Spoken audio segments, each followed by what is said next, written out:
Ketika ada orang yang menganggap bahwa diri kita tidak berguna, maka tersenyumlah.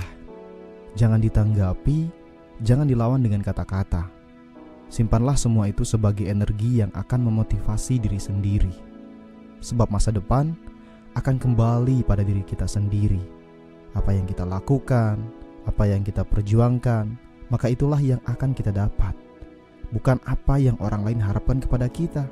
Meskipun kadang ada yang memandang remeh, memandang sebelah mata, bahkan mengatakan kita gagal dan tidak berhasil.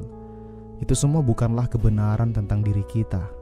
Mereka semua tidak berhak menentukan masa depan kita. Yang berhak menentukan hanyalah Tuhan serta usaha dan kerja keras pribadi kita. Ketika misalkan kita mendengarkan apa yang dikatakan oleh mereka yang menghina kita, itu artinya kita sedang mengurangi kecepatan untuk meraih impian. Mengurangi kecepatan untuk segera sampai pada tujuan kita yang sebenarnya. Namun jika kita bersikap tidak peduli dengan hinaan orang-orang itu, maka kita sudah pasti akan fokus untuk meraih semua impian-impian itu. Ada sebuah dongeng yang mungkin mirip dengan kondisi kita saat ini. Dongeng ini bercerita tentang seekor kura-kura yang sedang melakukan lomba lari dengan kelinci. Jika kita berpikir secara logis, maka sudah pasti seekor kura-kura takkan mampu melampaui kelinci yang sangat cepat dalam berlari. Namun di dalam dongeng ini nyatanya bukan kelinci yang menang. Dan yang memenangkan perlombaan lari ini adalah kura-kura. Mengapa bisa begitu? Sebab kelinci yang larinya cepat itu meremehkan kura-kura. Dia pun tidak serius untuk berlari. Dia terlalu banyak berbicara. Bahkan di perjalanan dia pun tertidur. Sehingga tanpa sadar, kura-kura yang berjalannya sedikit demi sedikit pun sampai ke garis finish duluan. Dan lihatlah apa yang terjadi. Kelinci kalah, kura-kura pun menang. Nah sahabat, sekalipun dongeng ini tidak nyata, namun ada garis inspiratif yang bisa kita ambil pelajarannya. Di mana ketika kita terlalu meremehkan orang lain, bahkan sibuk mengunjing orang, kita akan lupa dengan tujuan diri kita sendiri. Bahkan orang lain yang kita remehkan pun dapat jauh melampaui kita. Begitulah ketika kita dihina, diremehkan, dan dianggap tidak berguna. Kita sepatutnya bangga dan senang sebab kita diperhatikan. Bahkan bisa saja itu akan menjadi motivasi penyemangat diri kita. Oleh sebab itu, tetaplah semangat dan jangan putus asa. Semua yang kita lakukan tidak ada yang sia-sia. Tentunya semua itu dapat diambil hikmahnya untuk hidup yang lebih baik di masa depan. Terima kasih sudah menonton video ini. Semoga bermanfaat dan selalu salam inspirasi. Ada orang gajinya 80 juta, mobil mewah, rumah besar, punya istri cantik. Namun ketika keadaan tak terduga datang membuatnya kehilangan penghasilannya, dia terperusuk masalah. Ternyata rumah dan mobilnya hasil ngutang. Rumah tangganya pun jadi berantakan. Ini dikarenakan orang tersebut buta finansial. Apakah Anda termasuk yang buta atau melek finansial? Mari kita belajar melek secara finansial. Kali ini kita akan membahas buku Ayah Kaya, Ayah Miskin. Seorang investor, pembisnis, dan penulis bernama Robert T. Kiyosaki menulis buku ini. Dia mempunyai network atau kekayaan bersih sebesar 80 juta dolar atau 1 triliun rupiah. Psst, kamu tahu nggak? Dia dulu tuh nggak sekaya itu. Bahkan, dia dilahirkan dari keluarga biasa saja. Kita simak yuk bagaimana dia bisa mengakumulasi kekayaannya dan pembelajaran dia dari kedua ayahnya, yang dia sebut ayah kaya dan ayah miskin. Ya, dia mempunyai dua ayah. Yang satu adalah ayah kandung aslinya. Dia merupakan orang teredukasi tinggi, belajar ke 3 universitas dan mempunyai gelar PhD. Di sini Kiyosaki menyebut ayah kandungnya sebagai ayah miskin. Sedangkan ayah satunya lagi adalah ayah dari teman kecilnya bernama Mike. Ayah ini cuma lulusan SMP, namun Kiyosaki menyebutnya sebagai ayah kaya. Pada waktu Kiyosaki masih kecil, dia menanyakan tentang uang kepada kedua ayahnya tersebut. Dan keduanya mempunyai pandangan yang berbeda. Yang satu memandang bahwa uang adalah sumber segala kejahatan. Dan yang satu lagi memandang bahwa kurang uang adalah sumber segala kejahatan. Pada waktu Kiyosaki menanyakan hal tersebut, kedua ayahnya ada di kondisi keuangan yang sama, mempunyai penghasilan yang sama, tapi yang satu akan kesulitan dengan uang seumur hidupnya, dan yang satu lagi akan menjadi orang terkaya di Hawaii. Kiyosaki dilahirkan di Hilo, Hawaii pada tahun 1947. Pada tahun 1957 dia dimasukkan ke sekolahan di wilayahnya, dan kebetulan di situ tuh tempat di mana orang kaya menyekolahkan anaknya. Dan kebanyakan anak kaya tak mau berteman dengan Kiyosaki. Dan satu lagi temannya Kiyosaki yang bernama Mike. Karena Kiyosaki dan Mike tak mempunyai gadget mainan terbaru ataupun sepeda. Melihat hal itu, Kiyosaki pun bertanya kepada ayah kandungnya. Ayah, bagaimana caranya supaya saya menjadi kaya? Ayahnya kesulitan menjawab karena dia sendiri tidaklah kaya. Setelah berpikir lama, akhirnya dia menjawab. Ya anak, gunakan otakmu. Untuk jadi kaya, kamu belajar yang baik di sekolah, sehingga kamu bisa mencari pekerjaan yang baik, cari karir yang aman, dan tunjangan yang baik. Tidak puas dengan jawaban ayahnya, Kiyosaki pun bertanya ke ayah temannya Mike. Ayah temannya ini berkata, baiklah, saya ajari, tapi dengan syarat kamu kerja ke saya. Saya bayar kamu 10 sen per jam. Pada waktu itu besaran gaji per jam sekitaran 25 sen, jadi Kiyosaki dibayar setengah dari gaji normal. Tapi dia tetap lakukan karena katanya bakal diajari cara menjadi kaya. Kiyosaki bekerja membantu di kios milik ayah kaya. Seminggu dia kerja di sana. 2 minggu, 3 minggu, sebulan. Selama dia kerja, dia belum ketemu lagi dengan ayah kaya. Katanya mau ngajarin. Tapi kok saya kayak ditipu dan diperbudak gini, disuruh kerja dengan gaji sepertiga gaji normal. Ayah kandungnya, ayah miskin, marah melihat anaknya dipekerjakan dengan gaji minim begitu. Kamu harus minta naik gaji. Kiyosaki pun sudah muak dan merasa ditipu. Akhirnya dia temuin ayah kaya untuk minta berhenti. Dengan hentakan kaki membara dia pergi ke rumah ayah kaya. Namun ternyata yang mau bertemu ayah kaya ada banyak, maka dia disuruh menunggu. Berjam-jam dia menunggu. Makin marah saja dia harus nunggu begitu lama. Akhirnya ayah kaya memanggil dia untuk masuk. Kamu menipuku, kata Kiyosaki. Kamu bilang bakal ajarin aku untuk menjadi kaya, tapi kamu malah menipuku, menyuruh bekerja dengan sepertiga gaji standar dan tidak mengajariku apa-apa. Saya mau berhenti saja. Kata siapa saya tidak mengajarimu? Apakah saya harus mengajari dengan berbicara atau ceramah? Ini hidup sedang secara langsung mengajarimu. Apa? Kata Kiyosaki. Jadi semua ini adalah untuk mengajariku. Kamu mau mencoba menipuku lagi ya? Saya beritahu, kata ayah kaya. Kebanyakan orang menerima saja nasib mereka digaji dengan minim dan disuruh menunggu berjam-jam seperti yang kamu lakukan. Ini adalah contoh refleksi hidup kamu bila kamu terima saja nasib kamu. Saya senang kamu mau berhenti karena kalau kamu tidak muak dan tidak mau berhenti, saya akan berhenti mengajarimu. Setelah beberapa lama, Kiyosaki merasa bahwa kata-kata ayah kaya adalah benar. Kiyosaki kecil pun ditanyakan lagi, jadi apakah kamu masih mau belajar ke saya? Iya, kata Kiyosaki. Baiklah, kamu bekerja lagi tapi kali ini kamu tidak dibayar sepeser pun. Rada terkejut dengan hal tersebut tapi Kiyosaki menyetujuinya. Setelah beberapa minggu bekerja tanpa dibayar, ayah kaya datang lagi. Bagaimana bekerja tanpa dibayar? Kiyosaki ingin sekali bilang sulit dan tidak enak. Ayah kaya berkata, baiklah, saya bayar kalian 25 sen sekarang. Apakah kalian mau? Kiyosaki merasa ada yang ganjal dengan tawaran ini. Baiklah, saya kasih kalian 50 sen. Ini 2 kali gaji biasa per jam waktu itu. Wow, kata Kiyosaki dalam hati, tapi dia tetap diam. Baik, saya kasih kalian $1 per jam. Apakah kalian mau? Kiyosaki benar-benar ingin berkata mau, karena $1 per jam itu akan membuatnya jadi anak terkaya di sekolahnya. Tapi dia tetap diam. Setelah selang beberapa lama, Kiyosaki sadar bahwa ayah kaya sedang mentes dia. Akhirnya Kiyosaki pun berkata tidak. Bagus, kata ayah kaya. Jangan terperangkap akan ketakutan akan uang ataupun keserakahan akan uang. Uang adalah ilusi. Jangan biarkan perasaan takut atau keserakahan memutuskan keputusanmu dalam hal finansial. Beberapa minggu kemudian, Kiyosaki mendapatkan ide untuk membuka komik kecil di gudangnya. Ternyata di toko Kiyosaki bekerja banyak sekali buku komik yang akan dibuang. Ia meminta mengambilnya dan mengolahnya menjadi bisnis. Di bisnis tersebut dia bisa menyewa pekerja part-time dan masih menghasilkan uang tanpa dia harus ada. Itulah bisnis pertama Kiyosaki waktu kecil yang didapat. Dan ini uang bekerja untuk dia, dan bukan dia bekerja untuk uang. Pelajaran pertama. Orang kaya tidak bekerja untuk uang. Hanya orang miskin dan orang kelas menengah yang bekerja untuk uang. Orang kaya membuat uang bekerja untuk mereka. Bagaimana caranya? Pertama-tama kita harus mengerti apa itu aset dan apa itu liabilitas. Kita semua tahu apa itu pemasukan dan apa itu pengeluaran. Sekarang kita harus tahu apa itu aset dan apa itu liabilitas. Apa? Kamu juga nggak tahu apa itu aset dan apa itu liabilitas? Ya, singkatnya, aset adalah sesuatu yang menghasilkan uang untuk kantong Anda. Dan liabilitas adalah sesuatu yang mengeluarkan uang dari kantong Anda. Mudah bukan? Baik, kita coba kuis mendadak.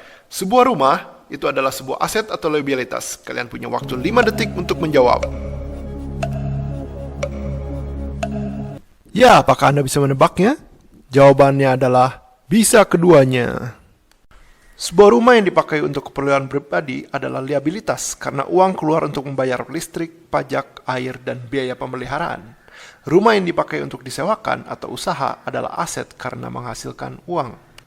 Dari kisah di awal, si orang yang mempunyai pemasukan besar, gajinya 80 juta, tapi kemana dia gunakan uangnya? Apakah ke aset atau ke liabilitas? Rumah dan mobil dia menghasilkan uangkah? Tidak, saudara-saudara, inilah jebakan untuk orang menengah. Mereka membeli liabilitas yang mereka kira adalah aset. Pelajaran kedua, melek secara finansial. Jadi kalian sudah tahu apa itu pemasukan dan pengeluaran.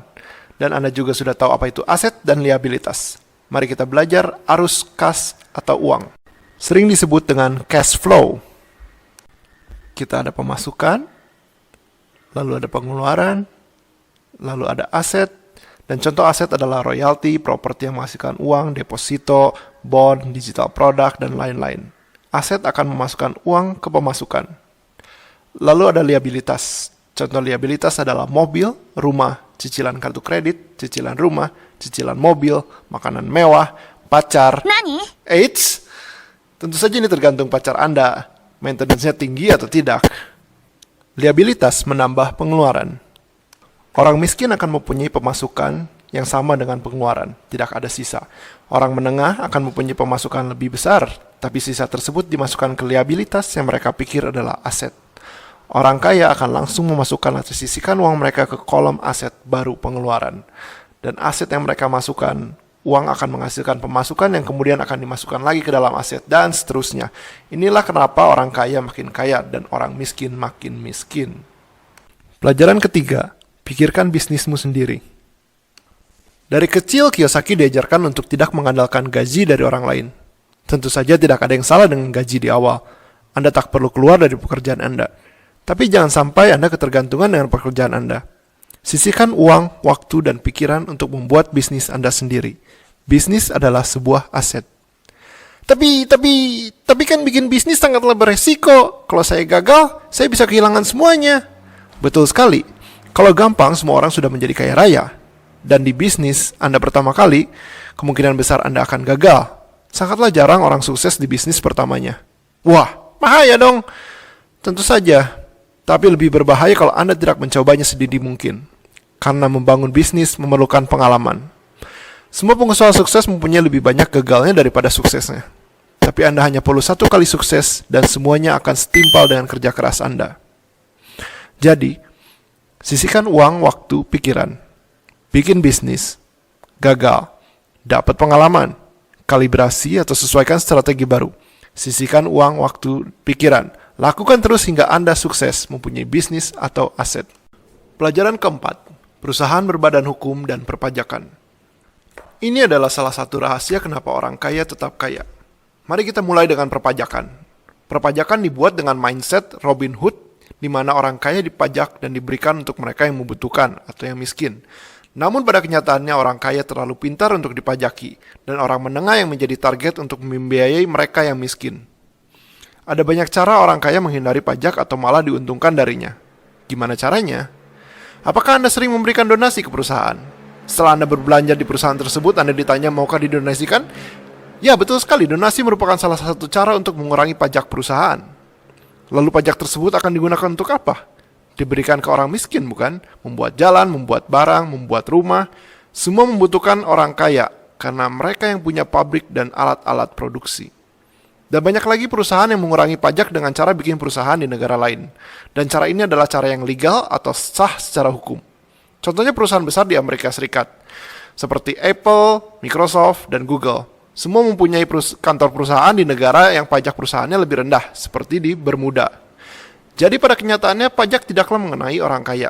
Yang kena adalah orang menengah. Mereka yang bekerja profesional, pedagang menengah, pengecer, pekerja keras, dan diberikan ke orang miskin. Mereka yang kurang beruntung, mereka yang malas, dan mereka yang tidak mau berbisnis. Perusahaan adalah salah satu senjata lain dari orang kaya. Karena resiko orang kaya hanyalah terdiri dari modal awal yang disetor untuk membuat perusahaan tersebut. Kalau perusahaan itu mengalami kendala, orang kaya hanyalah kehilangan modal yang disetor. Bandingkan dengan orang menengah atau miskin, kalau mereka berbisnis dan mereka terkena kendala, maka yang dikejar bakal sampai harta pribadi, bahkan orang pribadi. Ada 4 financial IQ yang harus Anda ketahui. 1. Akuntansi. Ini untuk mengetahui perusahaan sedang dalam keadaan sehat atau tidak. 2. Investasi. Ini untuk bisa berinvest ke perusahaan yang mempunyai finansial yang baik. 3. Pahami pasar. Kemanakah pasar sedang bergerak? Apakah penjualan online akan lebih besar daripada penjualan offline? 4. Hukum. Anda harus mengerti hukum di negara Anda berada. Kalau Anda mengerti hukum, Anda tak akan takut dengan keadaan. Bila Anda mau kaya, Anda harus mengetahui perusahaan berbadan hukum, perpajakan, dan menguasai 4 bidang finansial IQ. Pelajaran kelima, orang kaya menciptakan uang. Wah, sekarang keadaan lagi sulit nih, nggak bisa cari uang dalam keadaan ekonomi sekarang. Sekarang lagi resesi atau keadaan darurat, semua orang juga lagi kesusahan. Namun, resesi atau keadaan tak menentu di mana orang takut adalah saat di mana perpindahan kekayaan paling banyak terjadi. Tentu saja ada banyak orang yang kesusahan atau kesulitan, tapi ada juga yang diuntungkan atau menjadi orang kaya dari keadaan tersebut. Robert T. Kiyosaki menghasilkan uang paling banyak waktu resesi di Amerika di awal tahun 1990. Harga rumah jatuh semua, keadaan tidak menentu. Apa yang Kiyosaki lakukan? Dia tidak melakukan saving, malah dia beli semua properti yang bisa dia beli. Tentu saja ini dengan kalkulasi. Kiyosaki sudah berkutat di bisnis properti dan dia tahu mana yang harus dibeli. Pada akhirnya resesi akan berakhir dan harga akan kembali naik. Dan di sana Kiyosaki mendapatkan kekayaan pertamanya. Keadaan sulit atau kacau berarti peluang untuk mereka yang bisa melihatnya. Tentu saja peluang yang dimaksud harus yang beretika ya, bukan berarti Anda bisa nimbun masker. Industri pariwisata, perhotelan, penerbangan, restoran sedang mengalami kendala berat. Namun di sisi lain, industri kesehatan, game, dan internet sedang booming. Diperkirakan sepertiga orang akan subur menjadi kaya ketika keadaan sedang sulit. Bisakah Anda melihat peluang dalam keadaan sulit sekarang? Pelajaran ke-6. Bekerja untuk belajar. Kiyosaki sangat kritis dengan pengajaran di sekolahan, yang hanya diajari untuk mematuhi guru dan diberitahu apa yang benar dan apa yang salah. Ia percaya pengalaman langsung dari hidup lebih gampang diserap daripada pelajaran di sekolahan. Bekerjalah untuk belajar, bukan untuk uang. Ketika Kiyosaki menginjak dewasa, dia berganti-ganti karir. Sempat jadi orang kantoran, sempat jadi tentara, sempat jadi pilot, dan bahkan sempat jadi sales. Semua itu dilakukan untuk belajar mengenai banyak hal. Tentang perusahaan di kantoran, tentang disiplin di militer, dan tentang cara menjadi sales waktu jadi marketing. Dia mempelajari banyak hal penting dengan langsung dari pengalaman dan bukan dari sekolahan. Kiyosaki menganjurkan beberapa hal penting yang harus dipelajari, yaitu sales, marketing, kemampuan komunikasi seperti menulis, membaca, dan bernegosiasi. Ia juga menganjurkan untuk belajar tentang manajemen. Ada 3 manajemen yang dianggap penting, yaitu manajemen sumber daya manusia, manajemen sistem, manajemen cash flow. Itulah ajaran dari buku Ayah Kaya dan Ayah Miskin. Sekarang kalian sudah lebih melek secara finansial. Apakah kalian sudah lebih banyak aset atau liabilitas? Hidup itu sebenarnya kayak jalanan puncak. Ada naiknya, ada turunnya, ada beloknya gitu. Bisa aja hari ini lo dapat kabar bahagia, lolos interview kerja. Tapi besoknya harus keluar duit banyak buat servis motor yang disenggol orang gitu. Mungkin skripsi lo minggu ini dipuji sama dosen pembimbing. Tapi minggu depannya lo malah disuruh revisi 1 bab. Pokoknya ada aja kejadian menyenangkan maupun mengecewakan yang ngebuat hidup lo ya jadi lebih berwarna sedikit lah. Tapi gimana nih kalau misalnya masalah terus-terusan berdatangan di hidup lo? Belum selesai satu, udah muncul yang baru lagi. Rasanya upaya yang lo lakuin itu jadi sia-sia. Karena jatuhnya nggak bisa ngubah keadaan gitu. Masalah pun menumpuk. Dan gara-gara itu juga lo jadi males buat berusaha. Atau mungkin lo ngerasa bahwa kok kayaknya hidup tuh gini-gini aja gitu. Lo terus berkutat sama situasi yang sama setiap hari. Sampai akhirnya lo lupa gitu. Apa sih tujuan lo ngelakuin sesuatu? Kerjaan sehari-hari emang sih tetap lo selesaiin. Tapi lo kayak robot pas ngerjainnya. Akibatnya apa? Hasilnya jadi nggak maksimal gitu. Ketika lo ngalamin 2 skenario tadi, lo bisa ngerasa hampa. Lo bisa ngerasa bingung. Lo bisa kehilangan minat sama hal yang biasanya lo sukain. Bahkan, lo bisa aja mikir bahwa hidup lo tuh nggak bermakna gitu.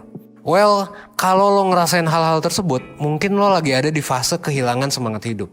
Ini bahasan yang menarik nih. Sebenarnya apa sih penjelasan dari fenomena itu secara ilmiah?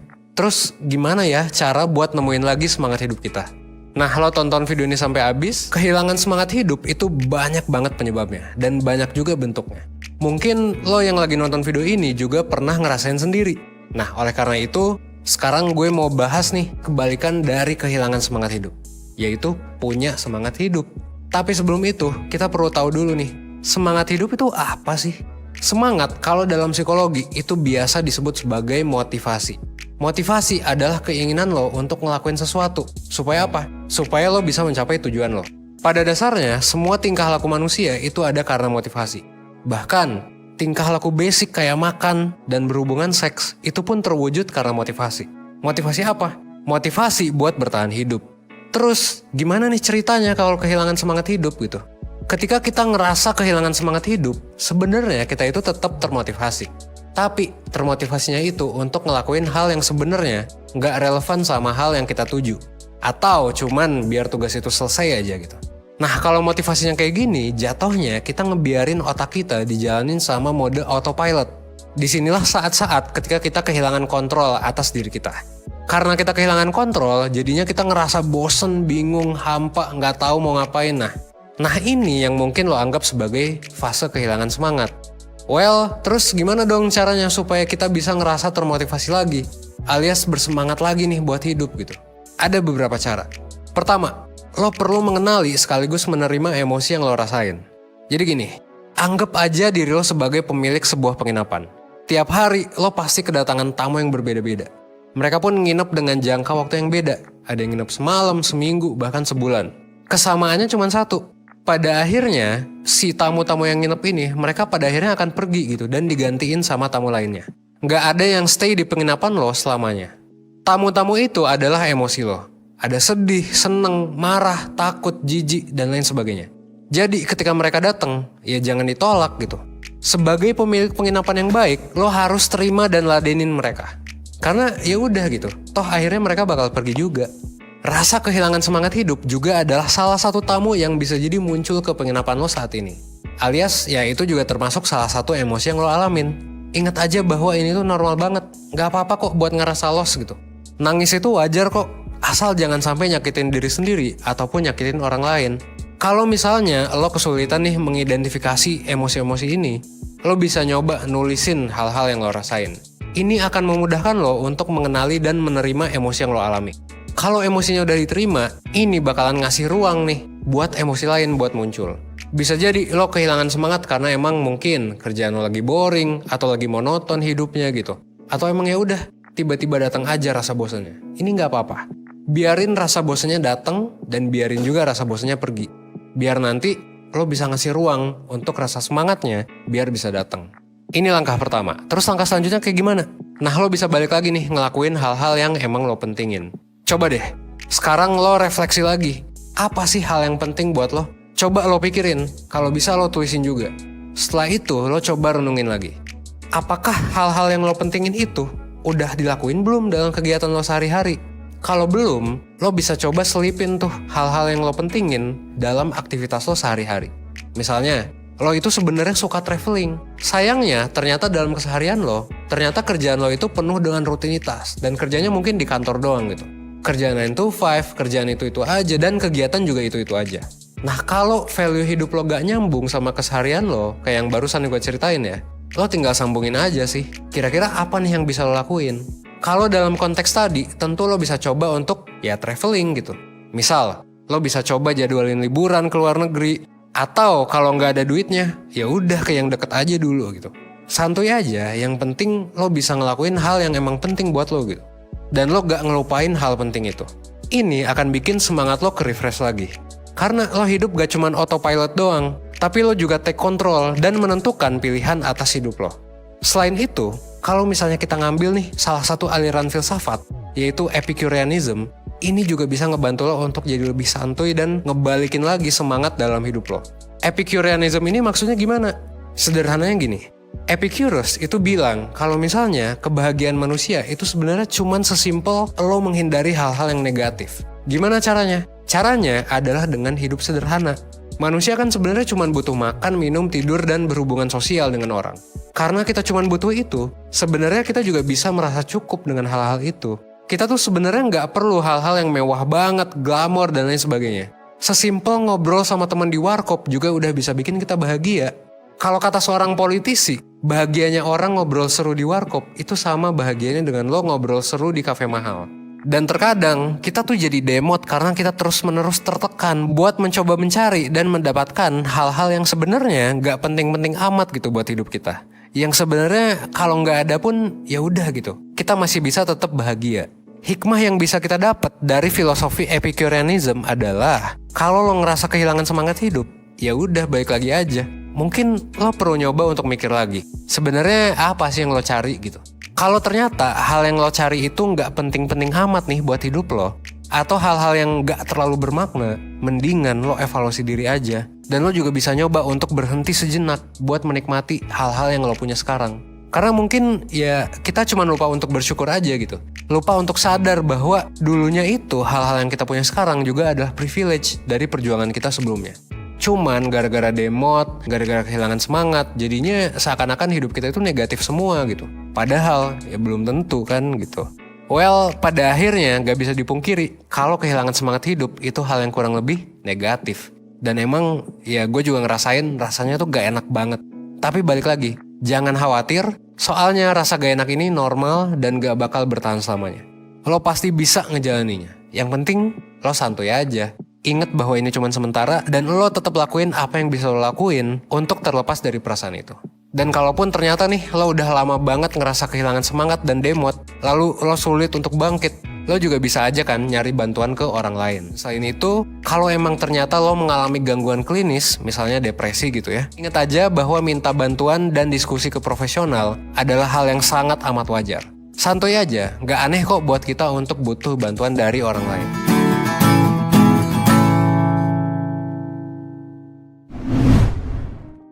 Halo semuanya, selamat datang dan selamat menyaksikan video ini, di mana pada video kali ini kita akan membahas sebuah topik tentang bagaimana cara menjadi seorang pendengar yang baik.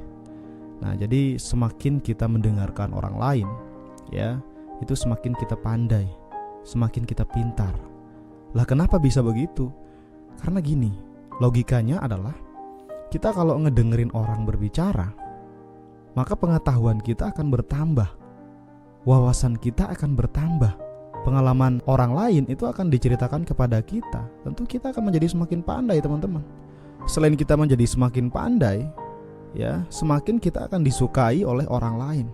Siapa di sini yang ketika berbicara tidak ingin didengarkan? Saya rasa semua orang pasti ingin didengarkan. Dan ketika mereka mau mendengarkan kita menganggap bahwa mereka adalah orang yang berharga. Nah, itulah pentingnya kita untuk menjadi seorang pendengar yang baik, karena akan ada banyak sekali manfaat untuk kita secara pribadi. Dan untuk menjadi seorang pendengar yang baik tentu tidaklah mudah. Jadi menurut Les Giblin di dalam bukunya yang berjudul Skill with People, ada 5 aturan yang perlu kita perhatikan ketika kita ingin menjadi seorang pendengar yang baik.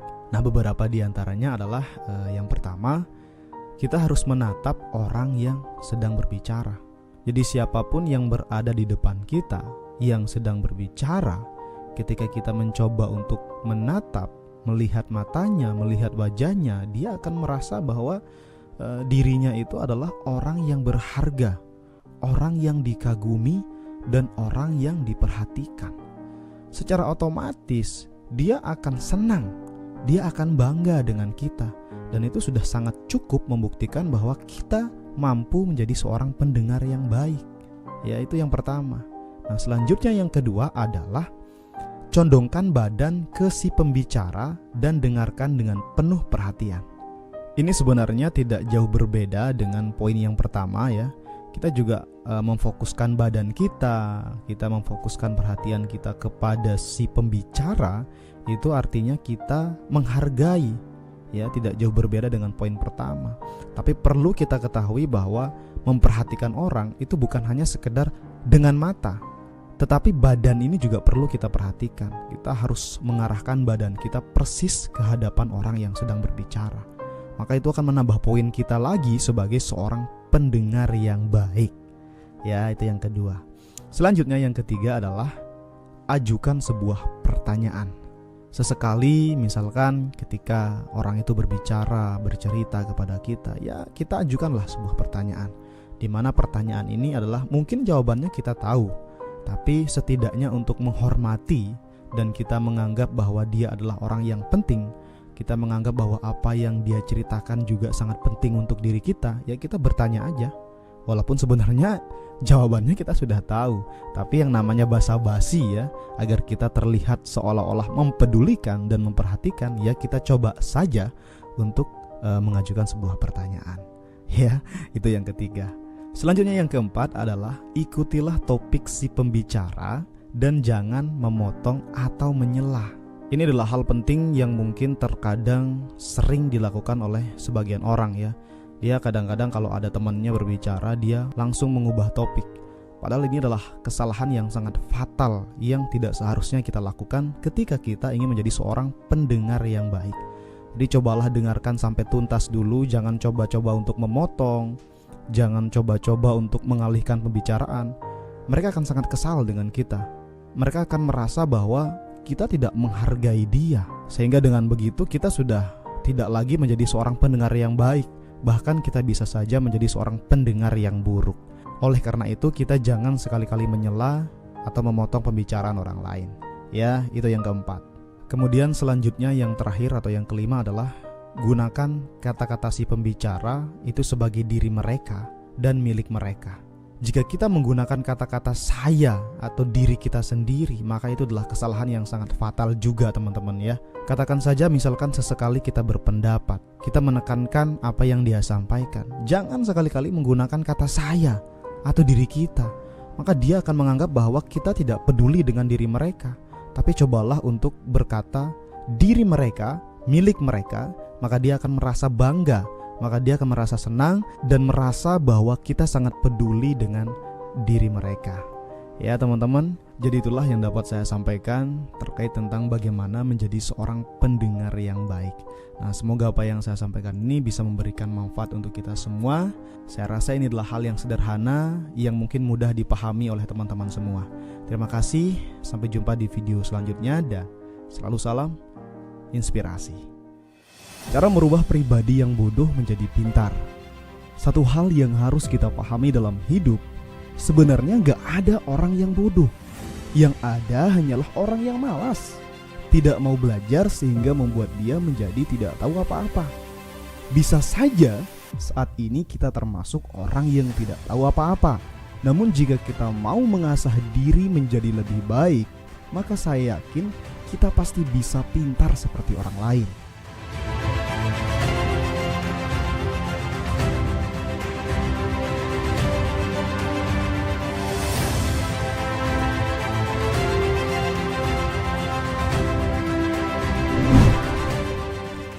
Pintar itu bukan bawaan dari lahir, namun itu merupakan sebuah hasil dari proses ketika kita belajar dengan maksimal. Nah, berikut ini adalah beberapa hal yang bisa kita lakukan untuk mencapai itu semua.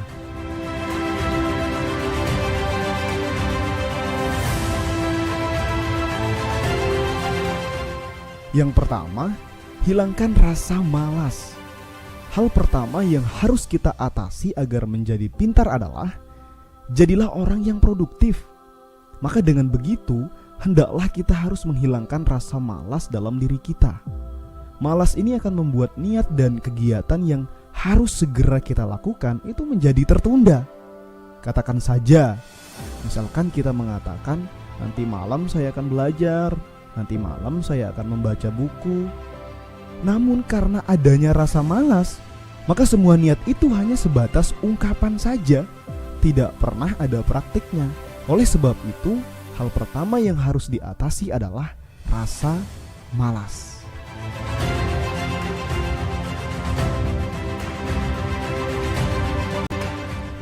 Kedua, optimis dan yakin bahwa kita bisa.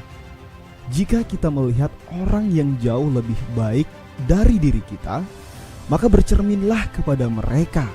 Katakan di dalam hati kita, jika mereka bisa, saya pun juga bisa. Toh sama-sama manusia, toh sama-sama bernafas, sama-sama makan nasi, dan sama-sama punya otak. Jadi tidak ada yang mustahil jika kita mau berusaha. Dengan niat seperti itu, maka alam bawah sadar kita akan membuka diri sehingga ilmu-ilmu baru mudah masuk dan mudah kita cerna.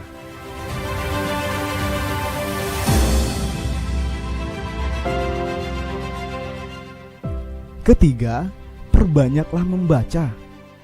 Sebenarnya membaca itu ibaratnya sama dengan makan.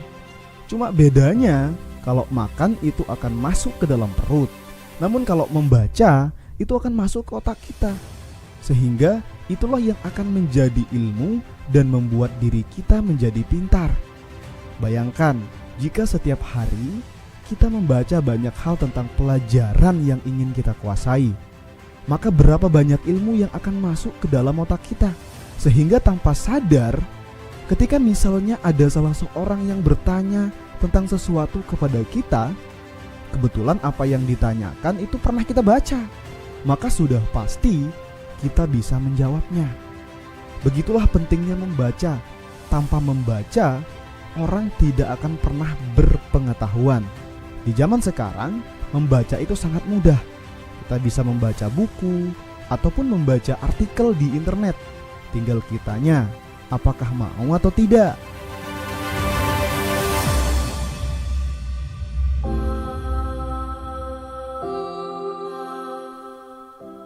Keempat, bergaul dengan mereka yang gemar belajar.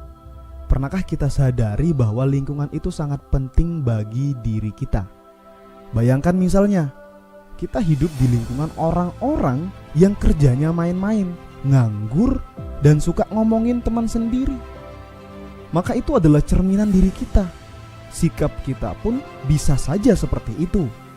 Namun ketika kita misalnya bergaul dengan orang yang aktif, suka belajar, suka berbagi ilmu, maka kita pun kemungkinan tidak jauh berbeda dengan mereka. Itulah pentingnya pergaulan, sebab terkadang pergaulan itulah yang membuat kita malas dan membuat kita semangat. Semua tergantung diri kita harus cerdas memilih pergaulan.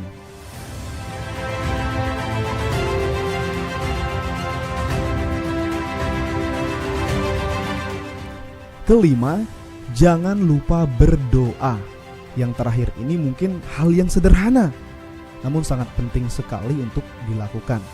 Tujuannya adalah agar segala urusan kita senantiasa diridhoi oleh Tuhan Yang Maha Esa, sehingga dalam prosesnya akan lebih dipermudah.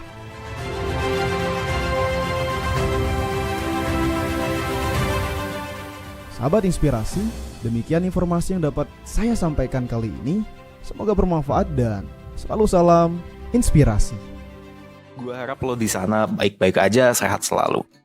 Gue pengen awalin video ini dengan sebuah pertanyaan. Misalnya lo berhasil meraih sesuatu, atau apapun lah pokoknya, lo punya prestasi yang bisa lo banggakan. Yang mana yang akan lo percaya?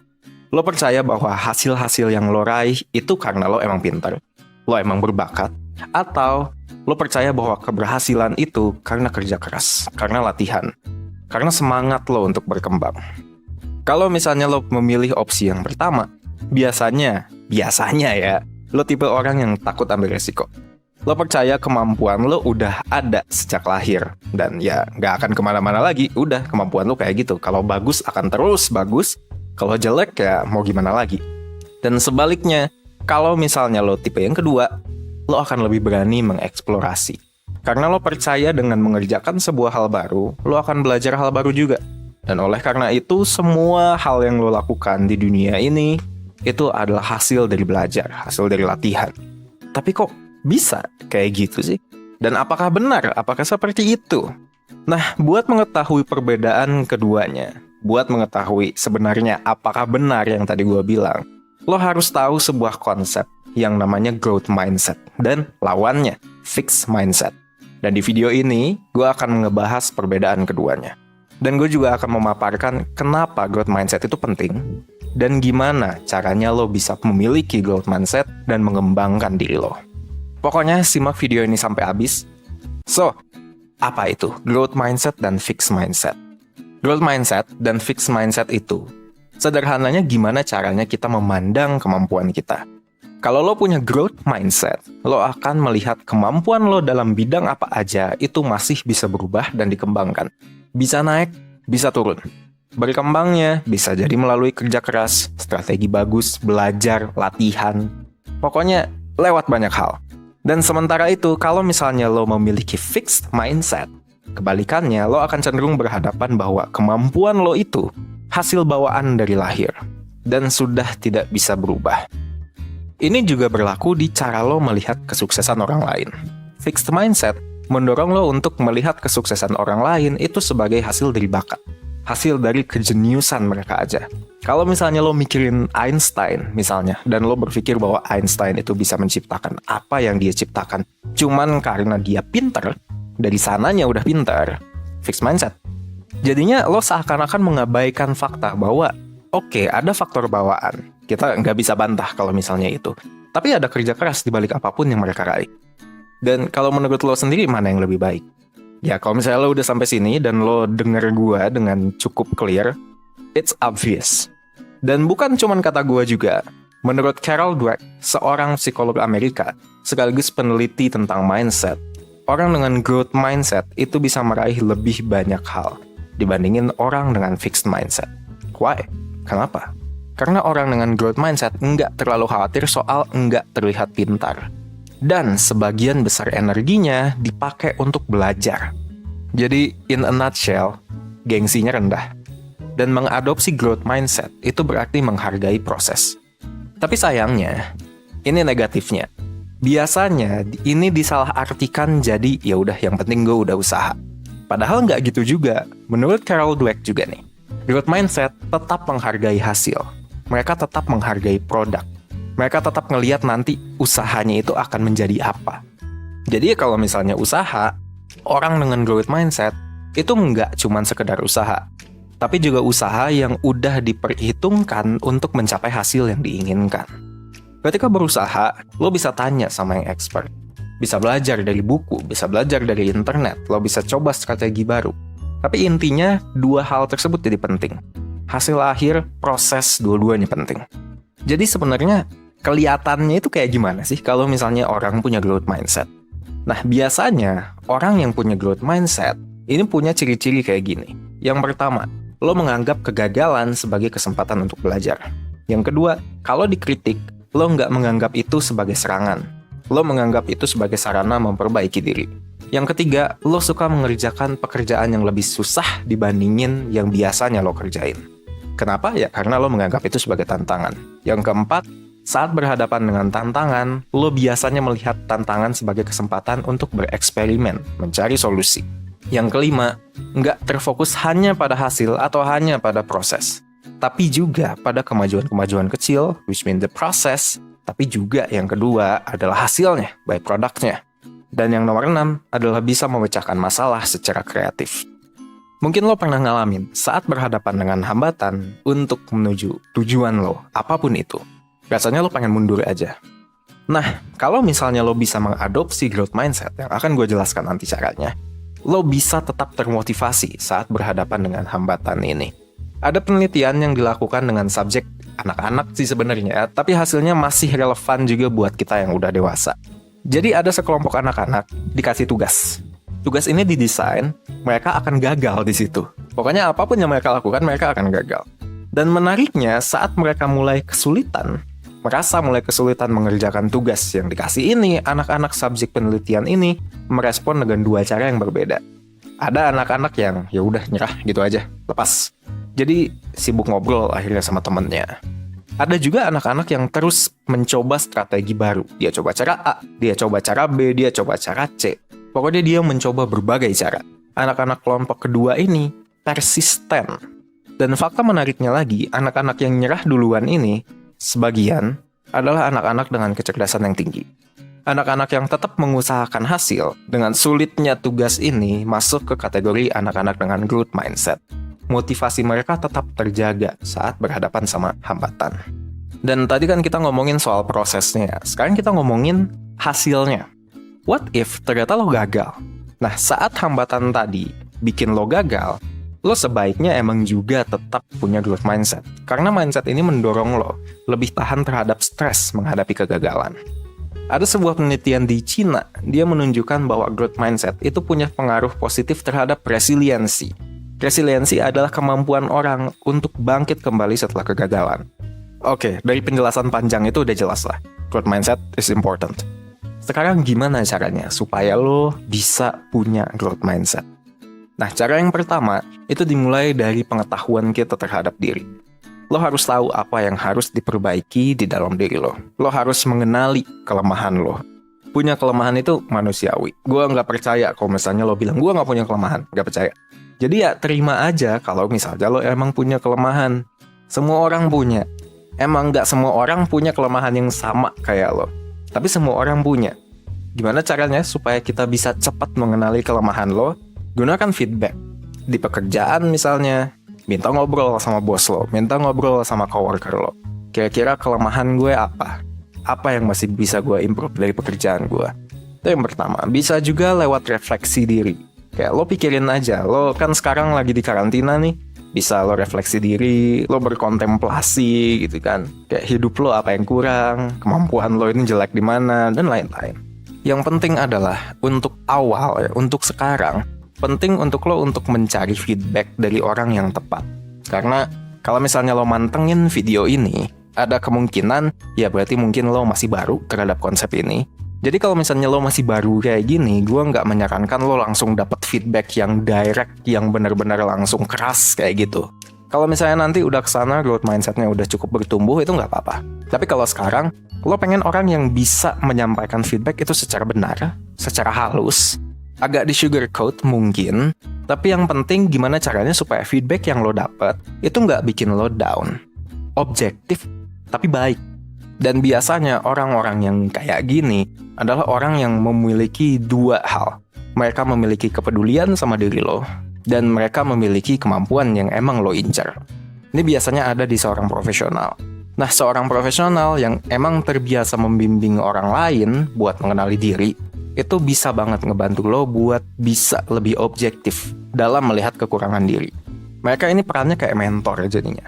Lo akan punya mentor buat membantu lo mengenali kelemahan diri, dan akhirnya memberikan lo saran tentang gimana caranya lo bisa perbaikin. Nih, kalau misalnya kata penelitian gitu ya, sebanyak 37% pekerja profesional itu punya mentor. Salah satu alasannya adalah karena emang mereka butuh orang untuk diskusi, mereka butuh orang buat ngobrol soal tantangan-tantangan yang mereka hadapin gitu di dunia kerja, bahkan di kehidupan juga. Dan berdasarkan angka ini, biar lo makin yakin bahwa kemampuan ini bisa semakin meningkat gitu ya, dari proses belajar, dari proses latihan, lo coba cari info terkait brain plasticity, plastisitas otak. Apa nih brain plasticity? Brain plasticity itu adalah kelenturan otak. Otak itu bisa dilatih, otak itu bisa berubah. Semakin banyak hasil belajar kita dari pengalaman, sambungan saraf di otak itu semakin menguat. Dan akan ada jalur-jalur baru yang tersambung. Anatominya bisa berubah gitu, bisa jadi lebih gede. Dan hasilnya, lo akan jadi semakin fasih, lo akan jadi semakin pintar dalam menyelesaikan masalah. Juga untuk belajar hal-hal baru, jadi nanti lebih cepat kayak gitu. Udah, kalau misalnya di sini, gue cuma bisa ngomong itu doang, karena panjang banget kalau misalnya kita ngebahas brain plasticity. Nah, langkah yang ketiga adalah saat lo masih ada di dalam kondisi fixed mindset, coba lo ulik benar-benar kehidupan orang-orang yang sukses.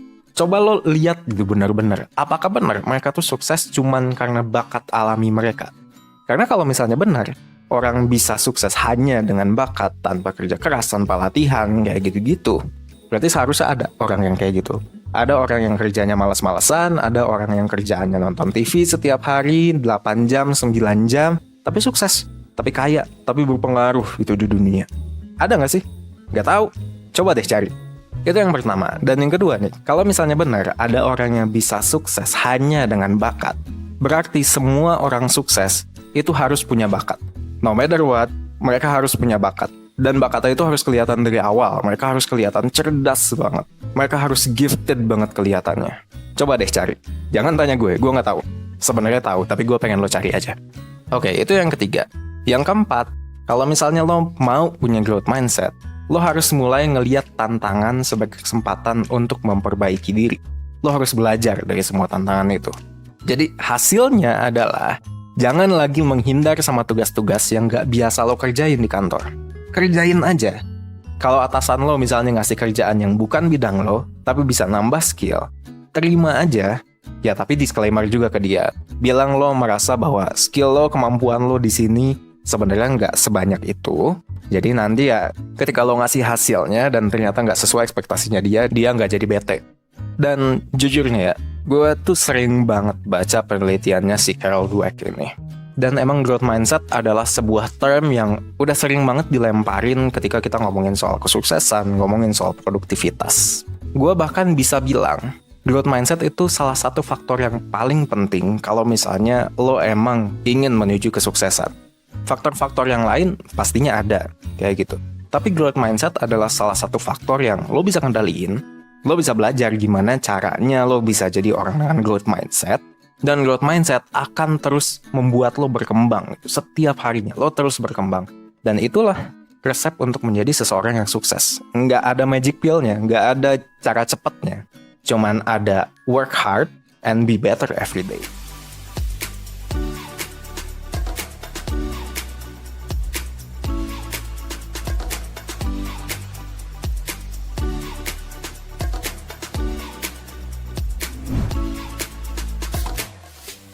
Halo semuanya, salam inspirasi. Bagaimana kabar kalian hari ini? Sehat? Semoga sehat selalu ya. Baik, pada kesempatan kali ini kita akan membahas sebuah topik, yaitu bagaimana caranya kita meningkatkan kepercayaan diri kita. Dimana misalkan suatu hari nih ya, kita pernah merasa mental kita lemah, mental kita down, kita seolah-olah nggak bisa berbuat apa-apa karena saking takutnya kita pada saat itu. Nah, di sini saya akan menjawab itu teman-teman ya. Ada beberapa hal yang bisa dilakukan untuk meningkatkan kepercayaan diri kita, di mana kita bisa meningkatkan mental kita menjadi lebih baik daripada sebelumnya. Apa saja tipsnya? Jadi yang pertama, dalam segala hal yang Anda lakukan, katakan bahwa Anda pasti bisa. Akar permasalahan nih teman-teman ya, kenapa kita bisa down? Kenapa kita bisa lemah? Kenapa kita bisa pesimis?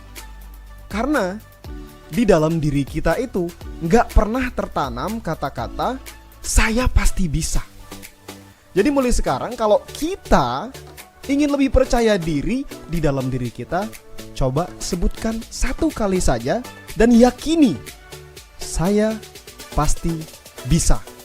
Maka dengan perlahan kita akan menjadi orang yang jauh lebih percaya diri daripada sebelumnya teman-teman.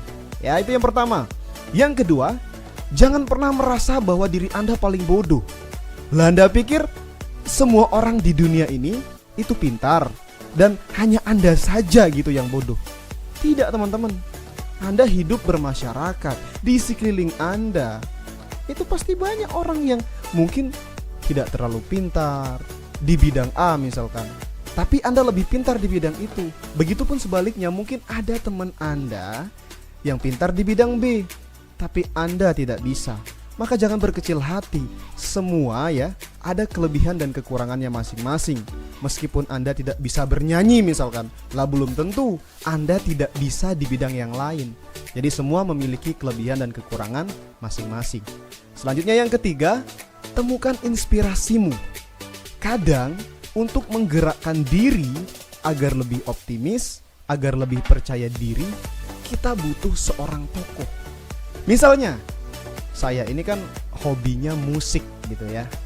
Saya bisa main gitar. Tapi kalau disuruh main gitar di hadapan banyak orang, saya itu kok minder. Seolah-olah jadi orang yang gak bisa. Nah, temukan dulu inspirasi Anda itu siapa. Misalkan inspirasi Anda adalah seorang gitaris ternama di dunia. Anda jadi terinspirasi melihat dia bisa. Dan seolah-olah Anda pun membayangkan, jika dia bisa, maka Anda pun bisa. Itulah yang bisa mendorong Anda menjadi orang yang jauh lebih percaya diri. Maka dengan demikian, mental Anda itu gak akan pernah down teman-teman. Ya, itu yang ketiga. Selanjutnya yang keempat, terus berlatih secara berulang-ulang. Saya sudah sering mengatakan, kalau Anda mengulangi sesuatu, Anda itu akan mendapatkan sesuatu juga. Misalkan gini nih, Anda membaca sebuah buku itu secara berulang-ulang, maka Anda setidaknya bisa mengingat apa isi daripada buku tersebut. Contoh yang lain misalkan, Anda mendengarkan sebuah lagu, kemudian Anda ikut menyanyikan lagu itu secara berulang-ulang setiap hari. Ya, setiap hari. 1 bulan, saya yakin Anda pasti hafal lagu itu. Begitupun dengan mental teman-teman. Kita harus membiasakan diri kita untuk terbuka di hadapan banyak orang. Jangan pernah merasa malu, karena kita semua sama. Nggak ada orang yang jauh lebih sempurna di dunia ini. Nggak ada, karena kita masing-masing seperti yang saya bilang sebelumnya, punya kekurangan dan juga punya kelebihan tersendiri.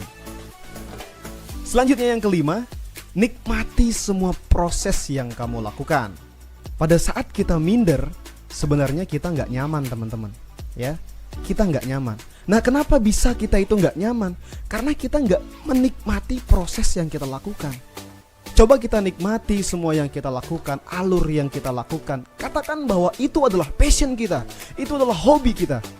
Dengan sendirinya kita akan membiasakan diri dan merasa nyaman, jauh lebih percaya diri daripada sebelumnya teman-teman.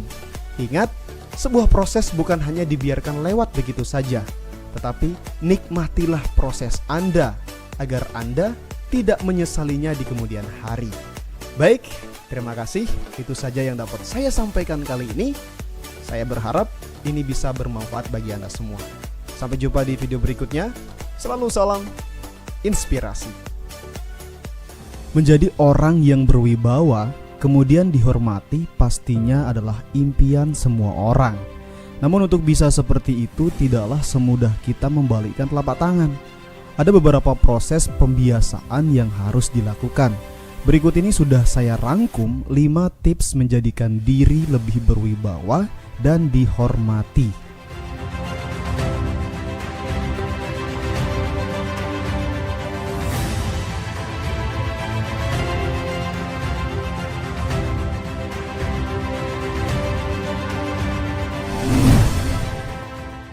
Pertama, miliki wawasan yang luas. Wawasan dan pengetahuan adalah hal yang sangat penting bagi setiap orang kalau ingin terlihat berwibawa. Sebab semakin banyak hal yang kita ketahui, maka semakin mudah kita berinteraksi dengan banyak orang. Ketika misalkan kita bertemu dengan orang-orang yang hobi di salah satu bidang, kemudian kita memiliki wawasan yang baik tentang itu, maka kita tidak akan khawatir akan kehabisan topik pembahasan dengan mereka. Mereka pun akan merasa senang, alhasil kita pun akan disegani dan dihormati oleh mereka.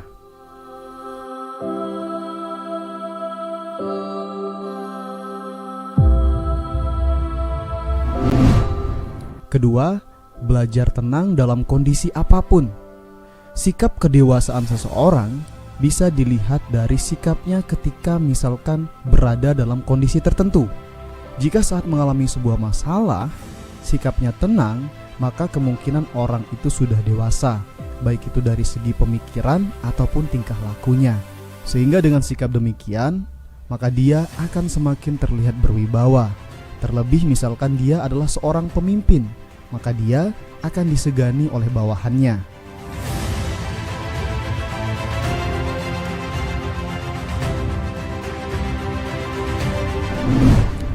Ketiga, belajar gaya bicara yang baik. Gaya berbicara sangat berpengaruh terhadap kewibawaan seseorang. Jika bicaranya tegas, lugas, dan mudah dimengerti, orang lain akan mau mendengarkannya. Namun jika bicaranya kurang baik dan terkadang kurang jelas, bisa jadi orang-orang itu tidak suka dan menyebabkan kewibawaannya menjadi menurun. Oleh sebab itu, silahkan belajar berbicara dengan baik. Anda bisa mempelajarinya di channel Public Speaking.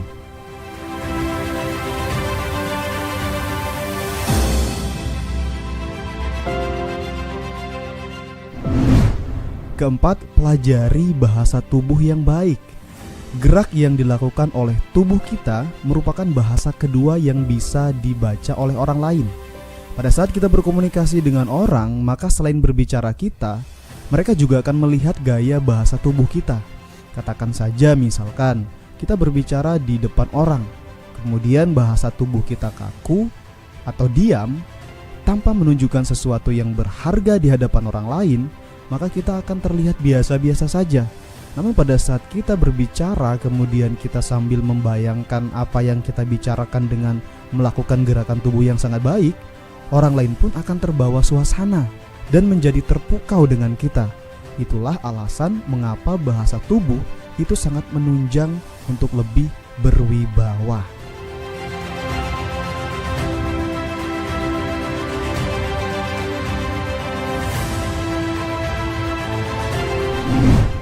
Kelima, menjaga penampilan.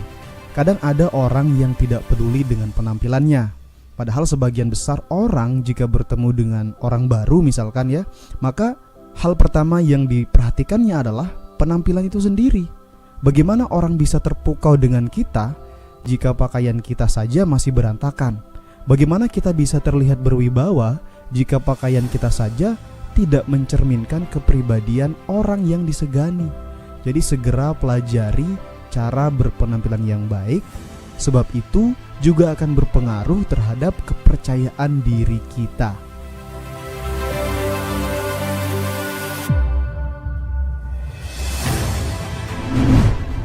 Demikian, terima kasih sudah menonton video ini. Semoga bermanfaat dan sampai jumpa di video selanjutnya. Selalu salam inspirasi.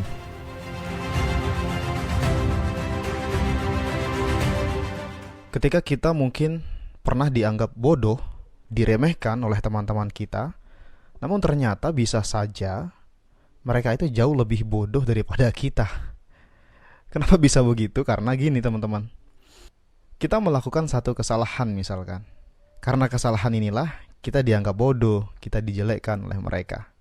Tapi mereka itu tidak melihat kebaikan-kebaikan kita yang lain. Mereka tidak melihat hal-hal positif yang sudah pernah kita lakukan. Mereka tidak melihat prestasi-prestasi yang pernah kita tuangkan. Jadi mereka hanya fokus kepada satu kesalahan saja, sehingga mereka menjudge kita menjadi orang yang bodoh. Tapi tahukah teman-teman bahwa kita tidak perlu merasa minder ya. Kita tidak perlu merasa pesimis akan hal itu. Kita santai saja karena kita percaya bahwa manusia itu berproses. Nggak ada manusia yang sempurna. Bahkan manusia yang kita kenal yang paling cerdas saat ini, yang paling pintar saat ini, yang paling sukses saat ini, mereka semua memulainya dari bawah gitu. Mereka semua memulainya dari ketidaktahuan. Sehingga karena ketidaktahuan itulah mereka mau belajar sehingga bisa menjadi orang yang jauh lebih baik daripada sebelumnya. Nah, di sini saya ingin bercerita bahwa ada sebuah kisah yang sangat menarik untuk kita simak, yang mungkin saja bisa memberikan dorongan motivasi kepada kita semua. Kisah ini bercerita tentang Thomas Alva Edison. Jadi saya rasa kita semua sudah mengenal Thomas Alva Edison, di mana beliau adalah seorang penemu yang sangat hebat, penemu yang sangat luar biasa, penemu bola lampu yang bisa memberikan banyak manfaat untuk orang-orang di zaman sekarang. Jadi suatu hari di masa kecil Thomas Alva Edison, ketika mungkin sekitar umurnya 4 tahunan gitu ya, beliau ini agak tuli gitu. Dan di sekolah beliau sering dianggap bodoh lah, sering dianggap tidak mampu lah. Dan karena kekurangannya inilah bahkan gurunya pun meremehkan dia. Hingga suatu hari Thomas Alva Edison membawa secarik kertas gitu ya dari gurunya, kemudian diberikanlah kepada ibunya. Di dalam surat itu tertulis bahwa anak ibu itu sangat bodoh. Kami minta agar ibu untuk mengeluarkannya dari sekolah. Itu adalah pesan dari gurunya kepada orang tua Thomas Alva Edison. Kemudian sang ibu yang membaca surat ini pun membuat sebuah tekad di dalam dirinya bahwa anak saya itu bukanlah anak yang bodoh. Nanti saya sendiri yang akan mendidik dan mengajarkan dia. Itu adalah tekad daripada ibu Thomas Alva Edison. Kemudian Thomas Alva Edison pun sekolah itu hanya sekitar 3 bulan saja. Setelahnya dia di rumah belajar sama orang tua, kemudian belajar sendiri, melakukan banyak eksperimen. Dia terus saja melakukan hal itu setiap hari sehingga dia bisa menjadi orang yang sangat luar biasa. Hingga banyak prestasi-prestasi hebat yang ia tuangkan dikenal oleh banyak orang, kemudian menjadi bermanfaat untuk banyak orang di dunia ini. Sahabat inspirasi, jadi dalam kisah itu kita dijelaskan bahwa seseorang yang memiliki kekurangan seperti Thomas Alva Edison yang tuli bisa menjadi orang yang hebat dan luar biasa. Nah, bagaimana dengan kita yang saat ini yang mungkin bisa saja kita dianggap bodoh atau diremehkan oleh teman-teman kita di sekolah ataupun dimanapun, itu hanya karena kita melakukan satu kesalahan saja. Sedangkan di sisi lain, kita memiliki kesempurnaan, baik itu kita bisa melihat, kita bisa mendengar, kita bisa berbicara dengan fasih. Nah, saya rasa ini adalah beberapa hal yang bisa menjadi modal kita untuk terus belajar, sehingga suatu hari kita bisa mengalahkan mereka yang sebelumnya menghina kita, mencaci kita, mengatakan kita adalah orang yang bodoh. Karena seorang manusia akan terus belajar dan berbenah, tidak ada yang sempurna. Sekalipun mereka menghina kita, tapi bisa jadi mereka itu jauh lebih bodoh daripada kita. Jauh lebih tidak mampu dibandingkan dengan diri kita. Jadi kita harus terus belajar, terus memaksimalkan kemampuan diri, menerima diri apa adanya, dan yakin bahwa setiap usaha itu tidak ada yang sia-sia. Terima kasih sudah menonton video ini. Semoga bermanfaat dan sampai jumpa di video selanjutnya. Selalu salam inspirasi. Banyak sekali orang yang memiliki pola pikir yang salah. Itu terbentuk dari apa yang dia serap di masa kecil, dari lingkungan yang dia serap di masa kecil. Jadi di sini ada sebuah kisah yang ingin saya ceritakan kepada Anda. Ada dua orang anak bernama Budi dan Edi. Katakanlah seperti itu. Kedua anak ini berasal dari keluarga yang setara. Ya. Mereka ini sama. Dibilang kaya ya tidak, gitu. Dibilang miskin juga ya tidak. Intinya dia berasal dari keluarga yang sederhana, biasa saja. Tetapi antara Edi dan Budi, dia memiliki didikan atau dia terbiasa menyerap hal-hal yang berbeda. Si Budi selalu diberikan masukan oleh orang tuanya. Nah, walaupun kita ini orang biasa, walaupun kita ini bukan dari keluarga yang sangat kaya, gitu katanya, tapi bapak sama ibu itu percaya dan yakin suatu saat kamu pasti bisa jadi orang besar, pasti bisa jadi orang sukses. Terus ini diberikan masukan seperti itu, sehingga Budi ini menyerap hal-hal yang positif, menyerap hal-hal yang baik. Si Edi itu beda lagi. Orang tuanya bilang apa? Aduh nak, kita ini kan orang biasa, kita ini kan hidup di kampung, kita ini kan hidup di desa, gitu kata. Ya kita ya nggak akan pernah bisa jadi orang yang sukses. Emang udah takdirnya kita jadi orang biasa kayak begini. Ya udah kamu sekolah jalani aja apa adanya. Gitu kata orang tua si Edi. Dan bayangkan apa yang akan terjadi ketika setiap hari di alam bawah sadar dia selalu tertanam hal semacam itu. Kalau Budi tadi selalu tertanam hal positif, nah kamu pasti bisa jadi orang yang berhasil, nah kamu pasti bisa jadi orang yang sukses, bapak ibu percaya sama kamu, nah. Si Edi beda lagi, aduh kita mah orang biasa, orang kampung, ya nggak bakalan pernah bisa. Itu kata orang tuanya si Edi. Maka saya katakan kepada Anda dan saya tekankan kepada Anda, yang jauh lebih baik dan akan menjadi orang besar adalah siapa? Si Budi. Karena dari dia kecil, dia sudah terbiasa diberikan masukan-masukan yang positif. Dia memiliki mindset, memiliki pola pikir yang diciptakan dari kebiasaan dia waktu kecil. Kebiasaan menerima hal-hal positif. Sehingga pola pikir atau cara berpikir inilah yang akan membuat dia menjadi orang hebat. Makanya sebagai orang tua ya kalau bisa itu jangan sembarang ngomong sama anak, ya kan. Walaupun Anda marah sama anak Anda jangan pernah ngata-ngatain anak Anda bodoh, goblok gitu ya. Nggak ada gunanya. Mereka masih anak-anak. Wajar kalau mereka salah. Jadi coba kasih masukan yang positif. Anda memarahi anak Anda dengan kata-kata kotor, kata-kata yang jelek, itu ya akan masuk di otaknya. Dan itu akan merubah sebagai apa? Mindset, pola pikir.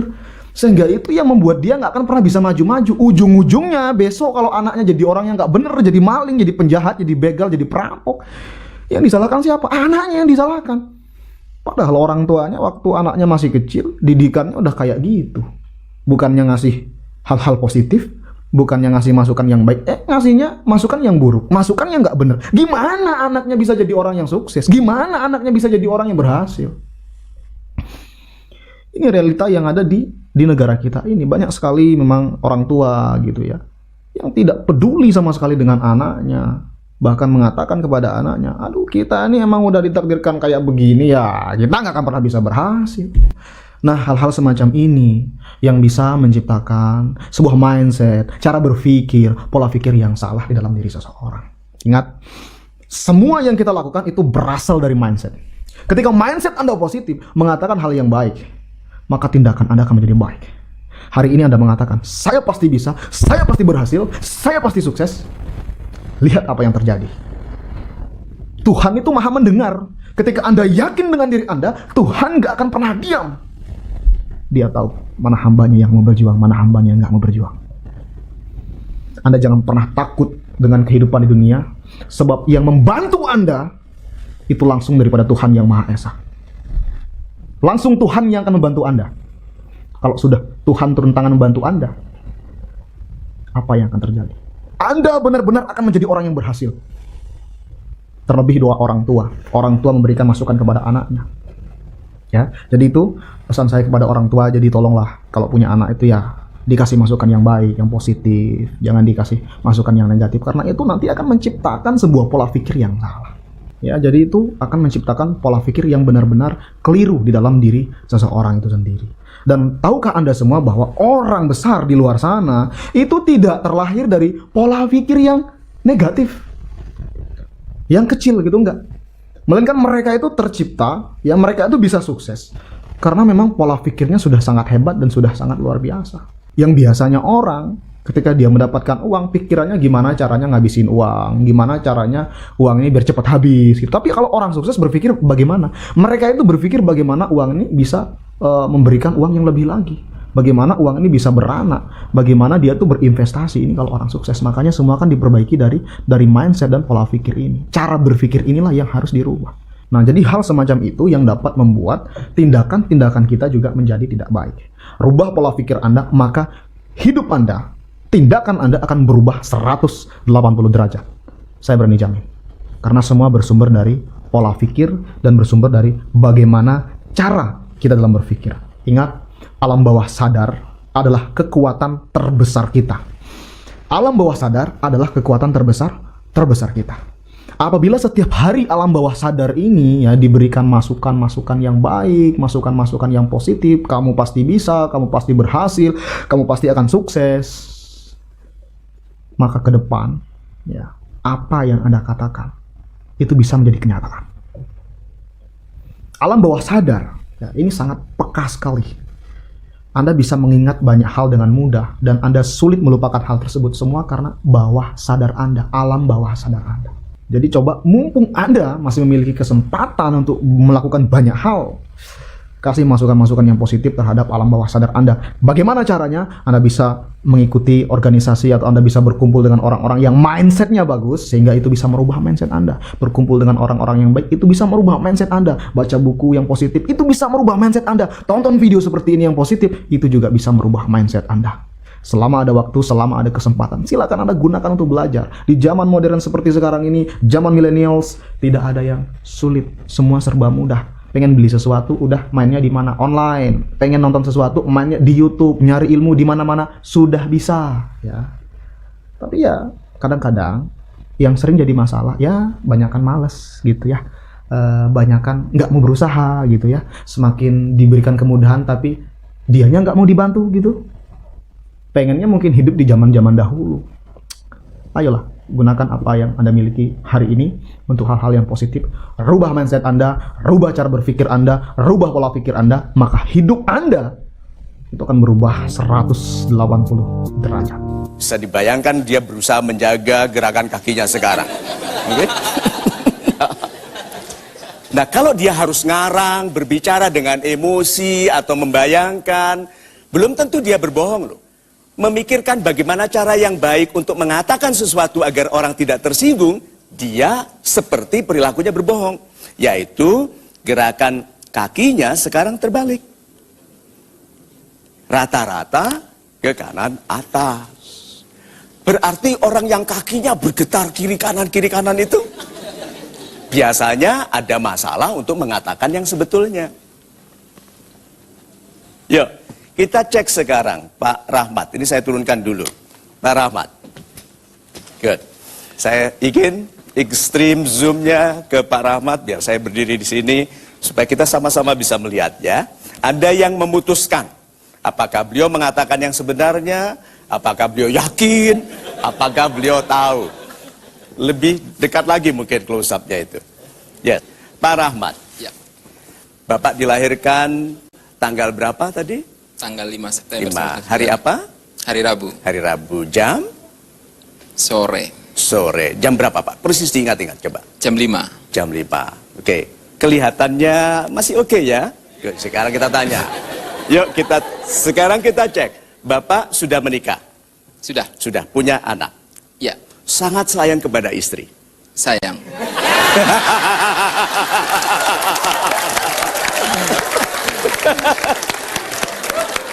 Kok ada gerakan kaki ke kiri tadi, kenapa ya? Iya, kenapa ya? Kita cek lagi sekarang, Pak Rahmat. Anda sangat sayang kepada istri Anda? Sayang. Good. Tanggal lahir istri berapa? Tanggal berapa, Pak? 18 Maret 1971. Oh, super sekali. Good. Nama ayah Anda siapa? Samsudin. Samsudin. Lahir tahun berapa beliau? Nggak tahu. Udah kelihatan? Kiri, kanan, kiri, ya. Udah kelihatan, berarti tidak ingat. Jadi kita meskipun kita tidak mau menghukum atau menghakiminya, kita bisa bilang, ini beliau lupa. Good, yuk kita cek. Kapan pertama kali Bapak datang ke Jakarta? Tahun 90. Ada gerakan mengingat ya, tahun 90. Bapak waktu itu datang, apa perasaan Bapak waktu itu? Senang sekali. Senang sekali. Good. Nah, apa yang Bapak sukai tentang Indonesia? Ya, ya. Berarti dia tidak pernah memikirkan. Dia tidak pernah memikirkan mengapa dia menyenangi Indonesia. Dia berusaha mencari di database-nya. Tidak ada, lalu mulai ngarang.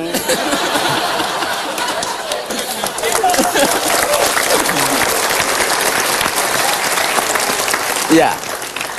Jadi kalau gitu kita tahu bahwa dia belum siap untuk itu. Jadi dia tidak berbohong, dia hanya tidak tahu. Sehingga dia harus menciptakan gambar baru. Nah, pertanyaan terakhir, Bapak. Ya. Apakah sebelum menikah dengan istri Anda, apakah istri Anda satu-satunya wanita yang Anda cintai? Tidak.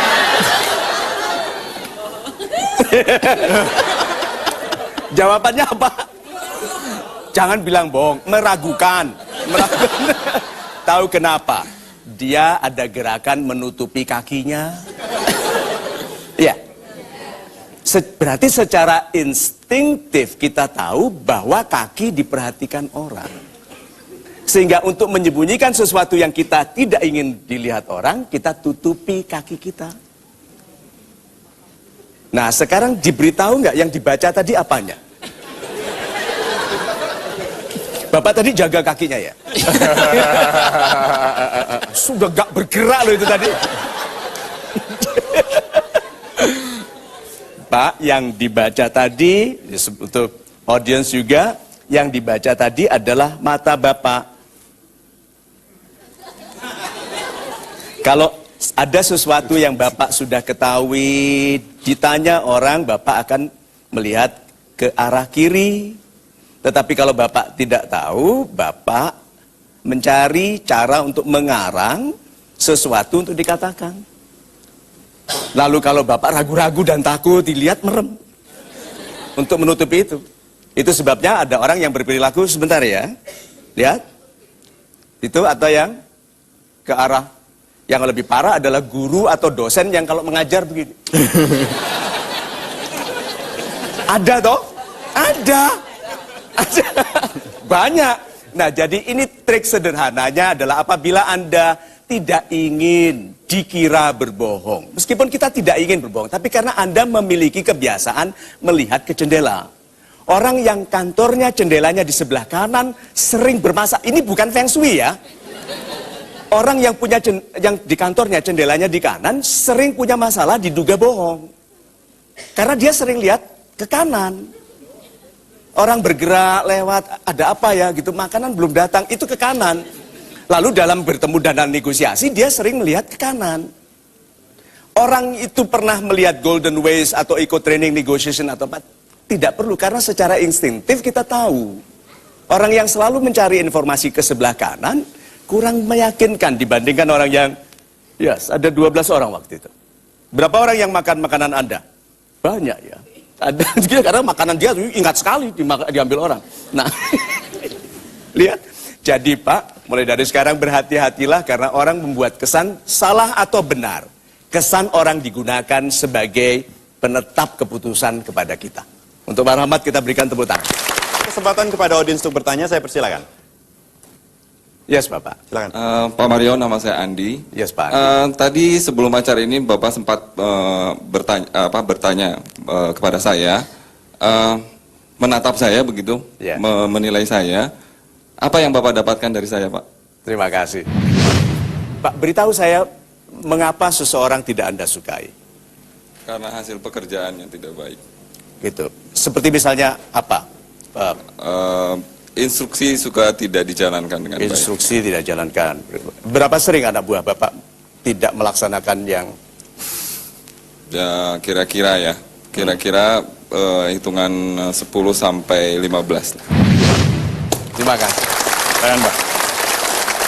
Pak Andi seperti sebagian besar orang begitu sadar dibaca langsung frozen, beku. Ya. Nah, tanpa bicara, orang yang membeku begitu dia harus hati-hati adalah orang yang memiliki sesuatu untuk disembunyikan. Jadi santailah. Semakin serius orang mau memperhatikan Anda harus semakin santai, damai, jadi dilemeskan. Begitu? Ya kalau gitu malah kelihatan. Oke, tapi santai. Jadi tapi begitu orang tegang langsung tahu. Nah, ada lagi yang langsung berdampak ke orang, yaitu berkedipnya mata. Kedip mata itu teratur untuk melubrikasi, membasahi bola mata supaya tidak kering. Sehingga kedipan yang berlebihan, lebih dari cukup untuk membasahi mata, berarti ada sesuatu yang menekan orang itu untuk menyembunyikan jendela hatinya. Mata itu jendela hati. Perhatikan kenapa orang yang baru bertengkar sulit melihat mata satu sama lain? Kalau baru bertengkar terus baikan kan kalau bicara lihat ke atas gitu. Karena takutnya masuk orang ke hati bahwa kita belum ikhlas. Ya, jadi gerakan bergetarnya itu. Lalu bergetarnya bola mata ke kiri dan ke kanan. Belum tentu bohong, tetapi kalau orang yang lebih pasti tentang yang dikatakannya, satu gerakan ke kiri, plek. Itu. Berapa orang kemarin? 13. Apa yang dikatakannya? Mereka mengatakan. Nah, kalau Anda ada katakan, begini ya. Saya ingin menyampaikan perasaan ini kepada Anda. Tapi izinkan saya menemukan cara yang indah. Tidak apa-apa itu. Karena saya sedang mencari cara yang indah. Itu. Tetapi kalau ditanya, do you love me? Ya?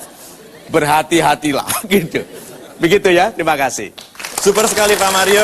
Yang menarik juga adalah ternyata bagaimana dengan kita bisa mengenali perilaku orang lebih baik, maka kita juga bisa mendapatkan kesimpulan yang lebih baik mengenai orang tersebut. Lalu Pak Mario, setelah melihat teknik yang tadi Bapak ajarkan kepada kami, lalu artinya saya menyimpulkan kalau ternyata penting untuk memiliki teknik pengelolaan mata yang baik agar orang juga memiliki persepsi yang kita inginkan. Begitu bukan Pak Mario? Ya. Bisa dijelaskan lebih lanjut lagi mengenai teknik ini Pak? Oke, super. Sahabat Indonesia yang super. Jadi, kalau kita tanpa sengaja banyak menggerakkan mata ke arah kanan, kita membantu orang mencurigai kita. Jadi, ada baiknya juga kita mengarahkan sedikit pundak kita ke arah orang itu, sehingga wajah kita lebih ke arah kiri. Sehingga kita lebih aman untuk kelihatan lebih bersungguh-sungguh di sana. Itu sebabnya meja, waktu kita duduk di ruang rapat, coba. Saya berikan beberapa kursi di sini, lalu Anda beritahu saya kursi mana yang paling powerful. 1, 2, 3, 4, 5, 6, 7, 8. Mana yang paling powerful? 1 dan 2. Kenapa? 1 dan 5. Ya. Oke, kenapa? Kenapa? Dengarkan kata-kata saya. Karena dia terlanjur ketua. Bukan ketua loh ya, terlanjur ketua. Lebih sering orang-orang itu terlanjur jadi atasan daripada betul-betul jadi atasan.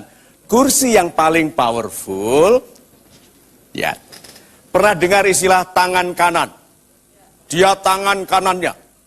Biasanya yang lebih ditakuti atasannya atau tangan kanannya?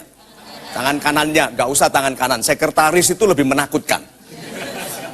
Karena dia menentukan siapa ketemu atasannya atau tidak. Berarti tangan kanan itu di sebelah mana? Di kursi mana? Kursi 2 dan 6. Kalau Anda mau berpengaruh ke orang besar itu, Anda itu duduk di sebelah itu, ya. Tetapi kalau orang ini tidak ada, ini ada setipnya loh, ya. Kalau ini tidak ada, duduk kita di mana sekarang? 8 atau 4. Karena Anda melihat semua orang dari kiri. Jadi kalau begitu ada strategi di segala sesuatu. Berhati-hati dan ikhlaslah untuk selalu memperbarui diri. Itu Mas. Super sekali Pak Mario, terima kasih banyak. Dan pemirsa, kini kita akan masuk ke sebuah teknik yang berbeda sedikit dengan teknik ini. Bu, izinkan saya menjelaskan sebentar, Pak. Kita akan masuk pada teknik yang disebut sebagai teknik machine gun, di mana yang akan kita lakukan adalah akan kita minta 12 orang penanya yang akan bertanya dengan sangat cepat kepada Pak Mario, dengan catatan tentunya apabila pertanyaan itu keluar dari konteks pembicaraan, tentunya berhak ditolak. Tapi saya ingatkan kalau kami tidak tahu sama sekali ini pertanyaannya akan keluar dari penanya tersebut apa. Ini sudah ada 12 orang yang sudah bersiap-siap. Kita berikan tepuk tangan yang meriah dahulu. Pak Mario Teguh, machine gun. Terima kasih. Are you ready? Silakan. Benarkah bohong itu perlu, Pak Mario? Terima kasih. Terima kasih. Kalau yang diperlukan berbohong untuk membantu seseorang yang memang suka dibohongi sebelum dia melakukan yang baik, berbohonglah. Tetapi kalau bisa dikatakan dengan sejujurnya, katakanlah dengan sejujurnya. Apakah bohong itu selalu diperlukan? Terima kasih. Selalu diperlukan tidak. Dan kalau bisa sama sekali jangan digunakan. Kalau bisa mengatakan yang sebetulnya, mengapa harus berbohong? Tadi Bapak sudah memberikan teknik bahwa kalau kita lihat lawan bicara kita melirik ke arah kiri itu cenderung mengatakan yang benar. Tetapi kalau ke kanan cenderung salah. Tetapi kalau lawan bicara kita mengatakan ke arah kiri, tetapi dia disertai dengan sumpah atas nama Allah dan kitab suci, itu bagaimana Pak kita memaknainya? Super sekali pertanyaannya. Yang pertama saya sampaikan bahwa ada orang yang terbalik daripada yang kira-kira 70% itu. Dan itu sebabnya kita harus mengenali dia dalam kesehariannya. Waktu dia mengatakan yang sebetulnya ke arah mana, itu dikenali dulu. Tetapi kalau ada orang bersumpah dengan tanda-tanda dia berbohong, Anda jangan pegang sumpahnya. Orang di pengadilan bersumpah dan berbohong. Iya toh? Keputusan Anda lah yang harus logis. Apapun yang dikatakannya. Hormati sumpahnya, tetapi Anda harus melakukan yang benar. Apakah ada bohong yang membuat kita besar? Ada. Ada. Orang yang mengatakan kepada dirinya sendiri, mereka tidak akan menolakku. Aku orang yang mereka sayangi. Mereka membutuhkan pelayanan baikku. Dibayangkannya itu, waktu dia masuk ruangan, dia bayangkan semua tepuk tangan. Dia menjadi pribadi yang lebih gembira dan waktu masuk ruangan dia bilang, apa kabar? Dan orang berespon lebih baik ke orang yang begitu. Daripada dia mengatakan yang sebenarnya, mereka semua benci kamu. Mereka sehingga waktu datang, apa kabar? Begitu? Kalau memang membuat Anda bergembira, kadang-kadang kepada diri sendiri pun harus diakali supaya dia berlaku baik. Yes, apakah orang bohong itu bisa dilihat dari tingkah lakunya yang suka salah? Makasih. Oh ya, semua yang kita lakukan tadi adalah membaca perilaku. Dengarkan ini ya, perilaku jiwa tidak bisa dilihat kecuali dalam manifestasinya di gerakan kita. Orang yang dari duduk berdiri itu ada niatan. Dari berdiri lalu bersandar ada niatan. Lalu orang dari melek begini lalu pegang matanya, ada niatan. Nah, berarti jangan sepelekan yang dilakukan orang dalam gerakan tubuhnya. Karena itu adalah manifestasi dari yang terjadi di jiwanya. Menurut saya, selain juga gerakan mata, intonasi dalam berbohong itu juga diperlukan. Super sekali. Bagaimana menurut Bapak? Memang betul. Ada rincian yang lebih banyak nanti tentang bagaimana kita membaca. Mata hanya salah satu, ada gerakan tangan, ada cara mengangguk, ada kecepatan menolehnya, ada tegaknya badan. Nah, sebagai tip kecil, jangan bicara dengan mengangguk. Karena orang yang bicara dengan mengangguk ini orang yang ingin disetujui. Jadi ya, itu berarti dia sering ditolak. Menurut Pak Mario, orang bohong itu karena situasi atau karena watak? Sebetulnya semua orang dilahirkan jujur. Waktu dia lapar, menangis, seperti anak kita dulu. Kedinginan, dia ngomel, nangis, sebetulnya semua orang. Tapi kemudian kita mendidik anak-anak kita untuk tidak sepenuhnya jujur. Telepon berbunyi dan dilihat nomor orang yang tidak kita sukai, lalu kasih ke anak bilang, mama tidak ada. Anaknya belajar untuk mengatakan orang yang ada, tidak ada. Nanti bilang, kalau bilang dia tanya, mama kemana? Bilang naik haji. Bisa dibayangkan tuh jauhnya. Kita yang mendidikkan anak-anak kita untuk belajar tidak mengatakan yang sebenarnya. Jadi kalau begitu, kitalah yang harus kembali kepada kemampuan menjadi pribadi yang jujur dan tetap dihormati. Apa yang ada di dalam pikiran seseorang belum tentu sama dengan apa yang dia ucapkan. Bagaimana kita bisa mengetahui isi kepala orang tanpa kita terpancing dengan apa yang diucapkannya. Semua pria yang menikah tahu istrinya sering bicara tentang satu hal, maksudnya hal lain. Lalu suaminya berespon tentang satu hal, dimarahi, maksudku ini. Gitu. Nah, untuk itu mengertilah bahwa kadang-kadang orang lebih cepat pikirannya daripada kemampuannya bicara. Sehingga kita harus menunggu dengan sabar, lalu maksudnya tadi bebek apa ayam? Maksudku bebek, kok bilang ayam? Ya kan kamu harus ngerti maksudku. Semua orang menikah tahu itu. Bila kita tahu bahwa lawan bicara kita berbohong, lalu saya lakukan lagi dengan berbohong, dengan harapan nanti akan ketemu dengan kejujuran, apakah itu bisa kita lakukan? Terima kasih. Super sekali. Jadi Anda menganggap kalau orang berbohong dalam cara mencari rejeki, Anda harus bohongi karena Anda juga mau cari rejeki. So, tidak ada cara salah bisa digunakan untuk mencapai kebaikan. Kalau mau baik-baik, kita harus ikhlas. Kadang-kadang kita merasa masyarakat demikian kotornya, kalau kita berlaku jujur tidak bisa kaya. Gitu. Kalau tidak menyuap, tidak disetujui. Tidak, setialah pada yang benar, lakukan yang baik, nanti lihat apa yang terjadi. Jika kita berbicara di bawah tekanan, kadang kita lupa, Pak. Bagaimana caranya supaya kita tidak dianggap berbohong? Terima kasih, Pak. Good. Kalau kita tertekan, paling baik tunjukkan kita tertekan. Jangan pernah bilang, oh nggak apa-apa, gitu. Tunjukkan, Bapak yang Bapak katakan membuat saya gemetar. Saya takut sekali mengatakan ini yang salah, gitu. Kenapa? Kalau benar, katakan benar. Ya, tapi wibawa Bapak membuat saya gemetar. Katakan. Orang besar senang kepada anak kecil, anak muda yang jujur bahwa dia berwibawa. Gitu toh?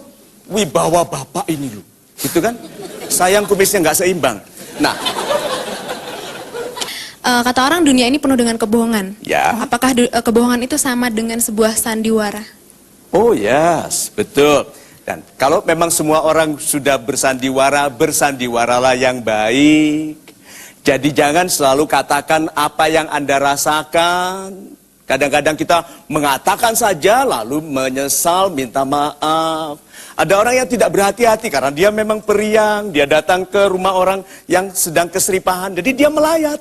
Semua orang sedang dia melantunkan doa ke langit, dia datang. Kok sepi banget seperti ada ya gitu. Lihat. Bersandiwaralah yang baik dalam artian Anda simpan kesan itu. Anda pilihkan kata yang paling baik, Anda tunggu waktu yang paling tepat. Semua orang bisa kasar, bisa keras, tapi ada waktu di mana dia lembut. Temukan waktu itu. Dikit. Oke, super sekali tepuk tangan yang meriah untuk machine gun kita. Dan tentunya kata-kata Pak Mario bisa membantu kita untuk lebih menahkodai hidup kita ke depan dengan logika dan juga common sense untuk bisa menangkap mengenai hal ini, Pak ya. Terima kasih. Teknik yang bisa kita terapkan dengan praktis dalam sehari-hari, juga kita mendapatkan hal-hal baru yang bisa membantu kita untuk bisa mengambil sikap yang lebih bijaksana di masa depan. Silakan Pak untuk talking points berikutnya. Terima kasih. Sahabat Indonesia yang super. Ada banyak hal yang dibaca selain hanya mata. Saya contohkan cepat bahwa gerakan tangan Anda diperhatikan orang. Contohnya ya, kalau ada seseorang tidak mencuri lalu dia dituduh mencuri, marah nggak? Marah.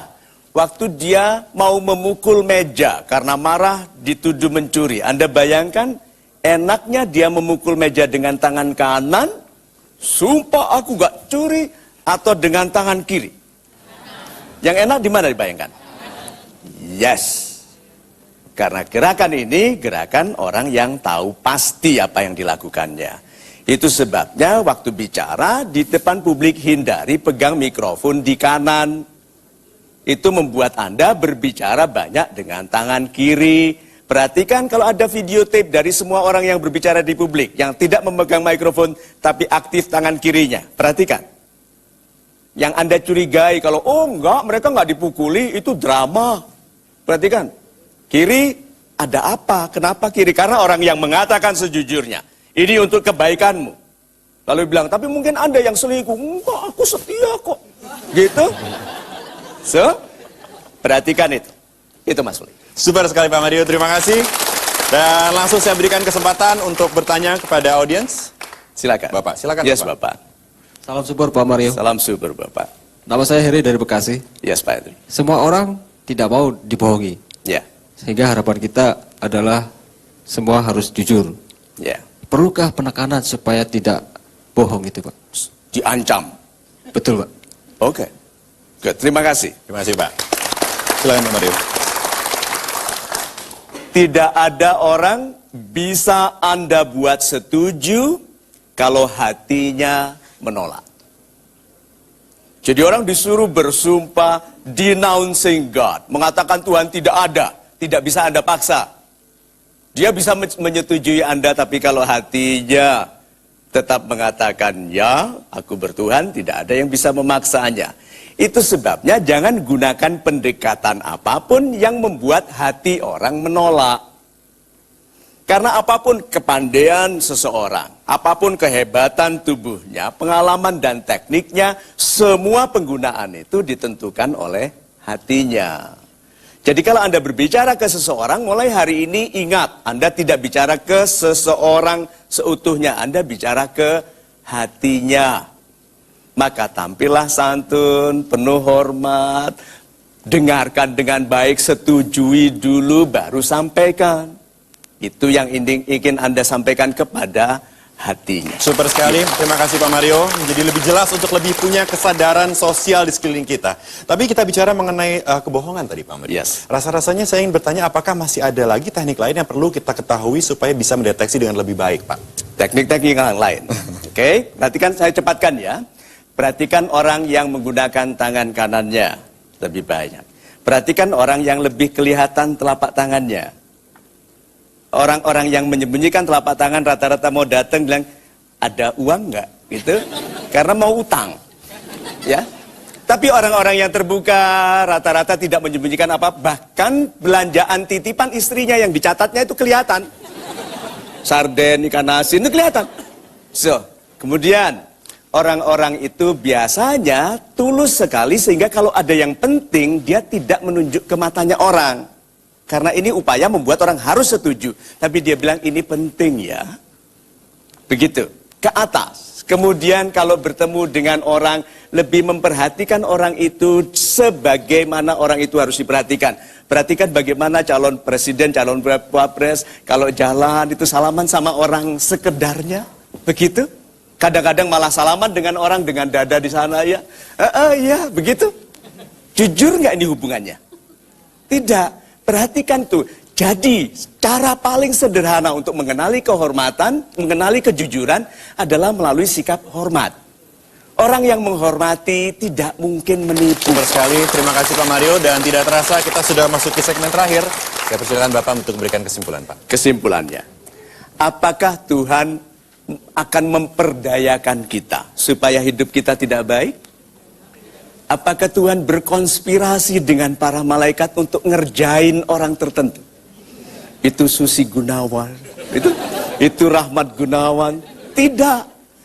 Berarti konspirasi yang ada di langit adalah menjadikan kita pribadi-pribadi yang mulia. Nah, cara-cara Tuhan itu cara-cara yang jujur. Dan kadang-kadang cara jujur itu tidak enak karena kita dibuat sakit hati supaya tegas memutuskan. Kita dibuat gelisah supaya tegas memutuskan. Kalau cara-cara dari langit itu jujur, maka jujurlah dalam cara-cara kita di dunia. Apapun yang dicontohkan orang yang tidak jujur itu, kan mereka mungkin hanya banyak uangnya. Tetapi belum tentu mulia, belum tentu bahagia. Maka, kalau jalan-jalan kejujuran itu adalah jalan Tuhan, setialah kepada yang jujur, lalu perhatikan apa yang terjadi. Saya ulangi, kalau jalan-jalan kejujuran itu jalannya Tuhan, maka setialah kepada yang jujur, lalu perhatikan apa yang terjadi. Nah, baik, sahabat entrepreneur, bicara soal hemat, tentu sangat berbeda dengan pelit ya. Kalau pelit itu definisinya adalah sesuatu yang uang yang harus Anda keluarkan, tapi Anda nggak mau keluarkan. Itu pelit namanya. Ya, saatnya Anda itu mengganti sarana dan prasarana kantor, tapi Anda nggak mau, tapi Anda tetap masih pakai yang lama. Itu pelit namanya. Tapi kalau hemat, itu sesuatu yang harus Anda keluarkan. Anda mau keluarkan. Kalau memang sudah saatnya ganti gitu. Tapi hemat itu adalah bedanya sesuatu yang tidak perlu Anda keluarkan, maka Anda tidak perlu keluarkan. Itu bedanya hemat. Nah, kalau pelit, mau perlu atau tidak perlu, tetap tidak mau keluar duit gitu ya. Jadi Anda harus tahu definisi hemat dan pelit. Nah, yang pertama, definisi hemat yang benar, saya juga satu dari buku Success Before 30 ya. Saya sarankan Anda baca dulu halaman ke-51 tentang mindset, apa beda pedagang dan pengusaha. Di sini tuh sangat detail banget dan ada hubungannya dengan topik di sini. Nah, 5 cara berhemat dengan benar di sini adalah yang pertama adalah ketika gajian langsung pisahkan pengeluaran dan pendapatan. Saya selalu ajarkan untuk membedakan 3 jenis rekening. Rekening bisnis atau rekening kerja sendiri, rekening tabungan sendiri, rekening pengeluaran rumah tangga sendiri. Itu selalu saya ajarkan. Jadi kalau Anda punya 3 pos yang berbeda ini saya keuangan rumah tangga Anda itu tidak amburadul. Berapapun gajinya, itu pasti bisa safe dan aman. Nah, jadi Anda harus bisa pisahkan dan sisihkan. Nah, ketika gajian langsung pisahkan pengeluaran dan pendapatan. Jadi kalau misalkan pengeluaran masuk pos ke sini, ya dengan demikian masuk ke rekening ketiga supaya uangnya nggak dipakai. Itu pokoknya berapapun cukup nggak cukup harus sampai di situ. Nah, yang selalu jadi masalah bagi kita itu adalah uang kerja juga jadi satu, uang sekolah anak jadi satu, uang pengeluaran jadi satu, uang jajan jadi satu, sehingga kacau. Dan bahkan uang untuk bisnis pun, uang untuk perputaran usaha pun juga jadi satu. Itu yang jadi masalah. Oke? Yang kedua, prioritaskan kebutuhan daripada keinginan. Jadi Anda harus tahu, kalau manusia ingin, semuanya ingin gitu ya. Oh, saya pengen ganti iPhone, saya pengen ganti mobil, saya pengen punya rumah, pengen ya pengen banget gitu. Tapi butuh nggak gitu? Nah, masalahnya kalau Anda butuh dalam waktu yang dekat, nih kebutuhan Anda itu pasti bisa teratasi. Makanya saya selalu ajarkan halaman ke-51 ini, apa beda pedagang dan pengusaha dan apa beda orang kaya dan orang sukses. Halaman 45, itu sangat jelas sekali. Kalau dari sini Anda tahu apa itu kebutuhan, ya prioritaskan dulu kebutuhan. Ini cara hemat yang benar. Kalau Anda tahu kebutuhannya itu apa, maka Anda akan memprioritaskan kebutuhan itu luar biasa. Loh Pak, boleh beli iPhone? Nggak boleh, tapi butuh nggak? Kalau Anda butuhnya hanya untuk gaya-gayaan, hanya untuk konten-kontenan, dan Anda tidak dapat pemasukan apa-apa dari sosial media Anda, itu mah namanya cuman gengsi-gengsian. Itu beli gengsi, bukan beli fungsi. Saya selalu katakan belilah beli fungsi. Kalau fungsi telepon itu hanya untuk telepon dan Anda tidak bermain sosial media, kenapa Anda harus beli iPhone?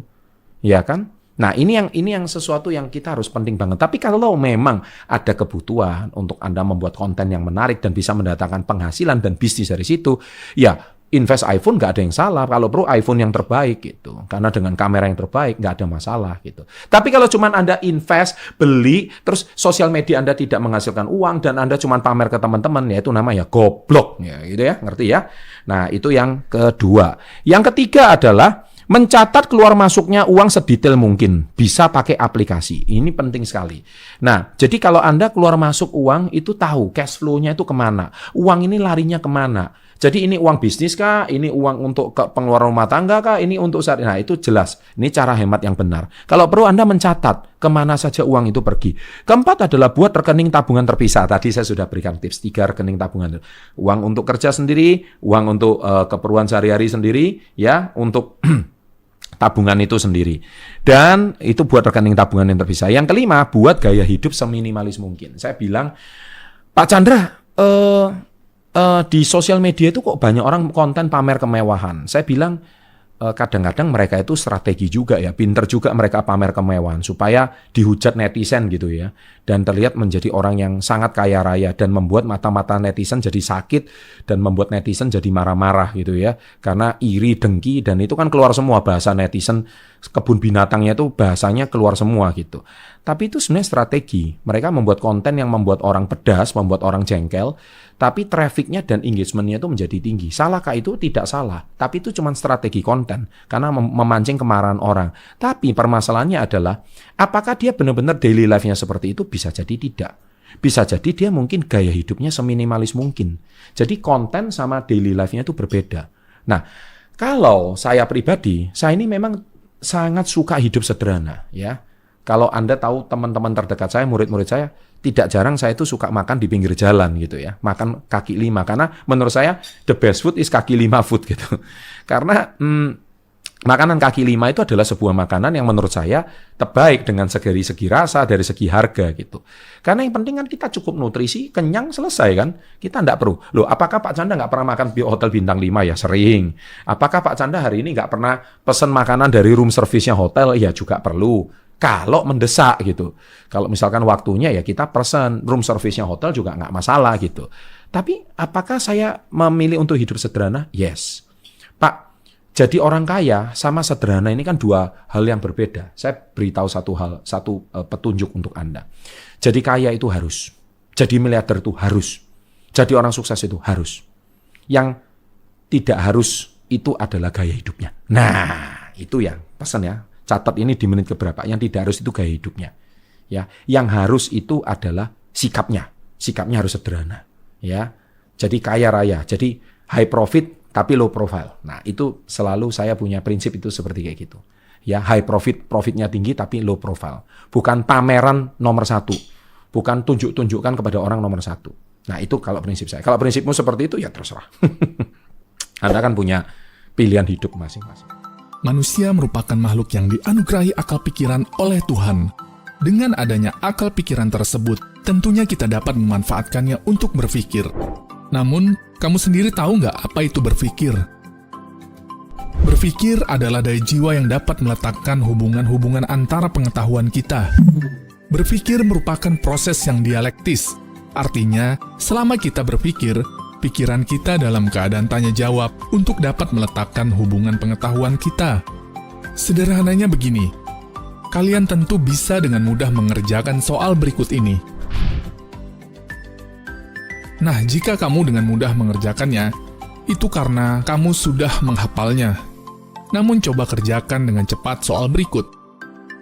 Maka kamu melakukan yang namanya proses berpikir. Kita harus mengerti terlebih dahulu sebuah pengetahuan informasi mengenai cara mengerjakan soal tersebut. Baru kemudian kita bisa mengerjakannya. Jadi bukan tentang kamu pintar atau bodoh, tetapi tentang kamu mengetahui informasi cara mengerjakan hal tersebut atau tidak. Ilmu berpikir sangat penting untuk mengambil sebuah keputusan, untuk menghasilkan keputusan yang cepat dan tepat, serta mampu menganalisa dengan lebih luas, jernih, objektif, serta sistematis. Menurut Dr. Edward de Bono, mendefinisikan berpikir sebagai suatu keterampilan untuk mendayagunakan kecerdasan berdasarkan pengalaman. Edward de Bono adalah seorang psikolog yang menulis buku dengan judul Six Thinking Hats pada tahun 1985. Menurutnya, manusia memiliki 6 gaya berpikir yang diibaratkan sebagai 6 buah topi. Edward de Bono adalah seorang pakar terkemuka dalam mengajarkan keterampilan berpikir dan penggagas konsep berpikir lateral. Kemudian mengembangkan teknik-teknik formal tersebut menjadi teknik kreatif. Suatu hari Edward de Bono pernah ditantang sebuah perusahaan di mana di kantor perusahaan tersebut memiliki masalah dengan lift. Hampir seluruh karyawan merasa lift kantor tersebut terasa sangat lambat karena lift tersebut sudah tua dan kuno. Namun, jika diganti biayanya terlalu besar dan di luar kemampuan perusahaan. Edward de Bono dengan santai menjawab, "Jika lift Anda terasa lambat, ya Anda buat saja lift itu terasa cepat." Pimpinan perusahaan itu pun kebingungan. Edward de Bono menyarankan agar lift dipasang cermin-cermin di setiap sisinya. Berdasarkan survei, para karyawan tersebut tidak lagi merasa lambat menggunakan lift. Pada saat menggunakan lift, karyawan sibuk memperhatikan diri mereka sendiri di depan cermin. Ini adalah contoh berpikir lateral atau menyamping dengan mencari solusi di luar jalurnya atau di luar kebiasaan. Untuk berpikir ternyata ada caranya. Edward de Bono mengungkapkan sebuah metode berpikir yang ditulis dalam bukunya 6 topi berpikir. 6 topi berpikir adalah topi imajiner, di mana setiap topinya merepresentasikan sudut pandang. Topi yang pertama yaitu topi putih. Topi putih mewakili sifat netral dan objektif. Ketika Anda mengenakan topi putih, artinya Anda sedang mengumpulkan informasi yang diperlukan sebanyak-banyaknya. Informasi ini berupa fakta, data, grafik yang netral dan objektif, yang bersifat informasi, bukan opini atau interpretasi. Topi putih melambangkan kita berpikir fakta, data, dan informasi. Data seperti angka-angka pasti, fakta sebenarnya atau sebuah bukti, dan bukan opini atau anggapan. Misal kamu mengatakan menurut saya, sepertinya, dan lain-lain, maka itu adalah sebuah opini. Pertanyaan-pertanyaan yang digunakan dalam topi putih contohnya, informasi, fakta atau data apa saja yang kita ketahui? Informasi apa yang belum dimiliki? Informasi apa yang ingin kita katakan? Informasi apa yang harus kita miliki sebelum maju ke tahap selanjutnya? Bagaimana mendapatkan informasi? Informasi mana yang paling relevan? Dan yang paling penting, apakah informasi tersebut valid? Topi putih ini sangat penting karena kualitas dari setiap keputusan yang dibuat tergantung dari kualitas informasi yang kita punya. Selanjutnya, topi merah. Topi merah melambangkan emosi, intuisi, feeling, dan perasaan tanpa memperhatikan fakta. Topi merah melambangkan emosi manusia. Mengenakan topi merah artinya kita diajak melihat persoalan dari sudut pandang emosi dan perasaan, baik yang positif maupun negatif, tanpa perlu alasan atau logika. Emosi juga menyangkut tipe perasaan yang lebih kompleks, yaitu naluri atau insting dan intuisi. Naluri dan intuisi seringkali memberi arah akan hal yang tidak bisa dibeberkan fakta dan informasi. Perasaan, intuisi atau feeling juga sangat berpengaruh penting dalam menilai sesuatu. Misal, fakta-fakta yang ada tidak mendukung proposal atau wacana yang kita buat, namun perasaanmu akan hal ini mengatakan bahwa kita perlu menggali lebih dalam lagi. Intuisi, firasat, perasaan, dan emosi memiliki andil besar dalam pemikiran yang mengarah pada pembuatan suatu keputusan. Namun jangan hanya mengandalkan perasaan saja, sebab tanpa sudut pandang yang lain, keputusanmu bisa menjadi salah. Topi kuning. Topi kuning melambangkan manfaat atau keuntungan. Kuning melambangkan sesuatu yang positif. Topi kuning berpikir dan melihat dari sudut pandang positif, optimis, dan melihat adanya harapan atau kesempatan untuk lebih baik. Jika di sesi topi hijau kamu mengemukakan ide-ide kreatif, tanpa memperdulikan apakah ide itu bisa dijalankan atau ide itu mustahil dilakukan, di sesi topi kuning ini kamu memberikan alasan mengapa ide-ide tersebut layak dieksplorasi lebih lanjut, memiliki nilai lebih atau layak diimplementasikan. Berpikir dengan topi kuning akan membantu kamu untuk terus melangkah ketika segala sesuatunya tampak sulit. Misalkan, kamu merasa ide ini terlihat kurang menarik, juga membutuhkan biaya yang besar. Namun konsep dan manfaat jangka panjang yang bisa kita dapatkan sangat potensial sekali untuk perkembangan bisnis di masa yang akan datang. Topi kuning melambangkan cahaya dan optimisme. Ia berfokus pada alasan yang logis dan positif. Berbeda dengan topi hitam, topi kuning ini kita fokus hanya pada hal yang positif, tetapi tetap masuk akal. Topi kuning juga digunakan untuk berpikir konstruktif dan generatif, membuat segalanya bisa dilaksanakan. Pertanyaan yang kita bisa hadirkan ketika menggunakan topi kuning yaitu, apa poin-poin positifnya? Apa manfaat atau keuntungannya? Mengapa ide ini berguna? Mengapa ide ini layak dilakukan? Bagaimana ide ini dapat membantu kita? Apakah ide-ide ini layak dijalankan? Topi hitam. Topi hitam melambangkan kemungkinan negatif, penilaian, kelemahan, audit, berpikir kritis, kemungkinan tidak terlaksananya ide-ide yang ada. Di sini kita disuruh mengkaji resiko, apa saja yang akan dihasilkan dan lain sebagainya. Mencari keburukan dan resiko terbesar yang akan dihadapi. Hitam melambangkan kehati-hatian atau logika negatif. Topi hitam berpikir dan melihat semua sisi buruk dari suatu keputusan. Melihat dengan penuh kehati-hatian, melihat skenario terburuk yang mungkin muncul.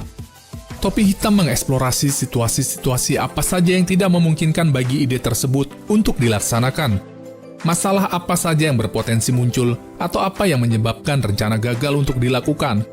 Selama berpikir menggunakan topi hitam, kamu mempertimbangkan rintangan apa saja yang akan dihadapi dan kelemahan apa saja yang ada di dalam rencanamu. Topi hitam sangatlah baik digunakan setelah menggunakan topi kuning. Sebelum suatu ide atau rencana diwujudkan dalam tindakan, adalah penting bagimu untuk mengetahui titik lemah dari rencanamu. Kamu dapat mengubah rencanamu atau menyiapkan rencana cadangan jika sesuatu yang buruk terjadi. Topi hitam membuatmu menyusun rencana yang lebih baik dan lebih tangguh. Pertanyaan yang bisa kamu hadirkan saat menggunakan topi hitam yaitu, apakah hal ini benar? Apa kelemahannya? Mengapa hal ini mungkin tidak akan berhasil? Apa kerugiannya? Topi hijau. Topi hijau melambangkan kita berpikir secara kreatif, berpikir alternatif atau out of the box. Saat menggunakan topi hijau, biarkan otak kita membuat alternatif sebanyak mungkin tanpa mempertimbangkan kemungkinan negatif dari ide-ide tersebut. Tujuannya agar otak kita tidak terhambat. Kita diajak berpikir menyamping tanpa berpikir logis. Kita kumpulkan ide-ide alternatif segila mungkin tanpa batas. Ada salah satu kisah klasik yang menarik di mana seorang direktur perusahaan coklat yang dituntut membuat inovasi terbaru untuk meningkatkan penjualan. Namun direktur ini pusing karena hampir semua jenis coklat sudah pernah ada di pasaran. Coklat yang dicampur buah, coklat yang dicampur wine, dan lain sebagainya. Suatu ketika, sang direktur bertemu dengan tukang sapu dan menceritakan kegalauannya. Tukang sapu itu dengan santai memberi ide agar coklat dibuat dengan warna putih. Sejak saat itu, perusahaan berhasil membuat coklat dengan warna putih dan berhasil menyedot perhatian publik. Ini adalah contoh ide yang keluar dari zonanya, di mana coklat lazimnya berwarna coklat. Topi hijau mewakili sifat energi positif dan produktivitas. Mengenakan topi hijau artinya kita berbicara pertumbuhan, mengeksekusi dengan kreativitas, dan mencari ide baru. Dengan topi hijau, kita mengeliminasi kesulitan yang dideteksi oleh topi hitam. Mengenakan topi hijau berarti meninggalkan ide lama dan beralih kepada hal-hal dan perspektif baru. Topi hijau adalah perubahan. Hijau merupakan simbol munculnya ide-ide baru, inovasi, solusi, alternatif, dan kemungkinan-kemungkinan baru. Topi hijau membantumu berpikir menemukan cara-cara baru dalam melakukan sesuatu. Juga memberi kesempatan kepadamu untuk memikirkan cara-cara untuk mengatasi masalah yang kamu identifikasi selama sesi topi hitam. Topi biru. Topi biru melambangkan organisasi berpikir, langkah apa yang harus diambil selanjutnya. Maksudnya, dari semua teknik seni berpikir tadi, dalam menghadapi masalah kita akan menyajikan dengan teknik berpikir mana dahulu. Jadi, mulai sekarang ketika ada ide-ide muncul di kepalamu, gunakan topi biru terlebih dahulu. 6 topi berpikir merupakan salah satu teknik yang baik dalam mengambil suatu keputusan. Teknik ini bisa digunakan untuk menyelesaikan berbagai masalah yang kamu hadapi, atau dalam proses mengevaluasi suatu proposal, desain, atau rencana kerja. Teknik ini membantu kamu melihat dari berbagai perspektif penting yang berbeda, sehingga kamu mampu melihat segala sesuatunya secara menyeluruh sebelum sebuah keputusan dibuat. 6 topi berpikir adalah topi imajiner, di mana setiap topinya merepresentasikan sudut pandang. Tidak semua orang memiliki ke-6 gaya berpikir ini, dan tidak semua orang bisa memaksimalkan penggunaannya. Ini sama dengan kita memiliki 6 topi, tetapi kita lebih suka memakai satu warna topi saja, tanpa menggunakan topi yang lain. Biasanya jika seseorang tidak melatih kemampuan berpikirnya, paling banyak hanya menggunakan 2-3 topi saja. Semakin banyak dilatih, maka kita akan semakin mampu untuk menggunakan lebih banyak topi. Semoga info sederhana ini dapat bermanfaat bagi Anda semua.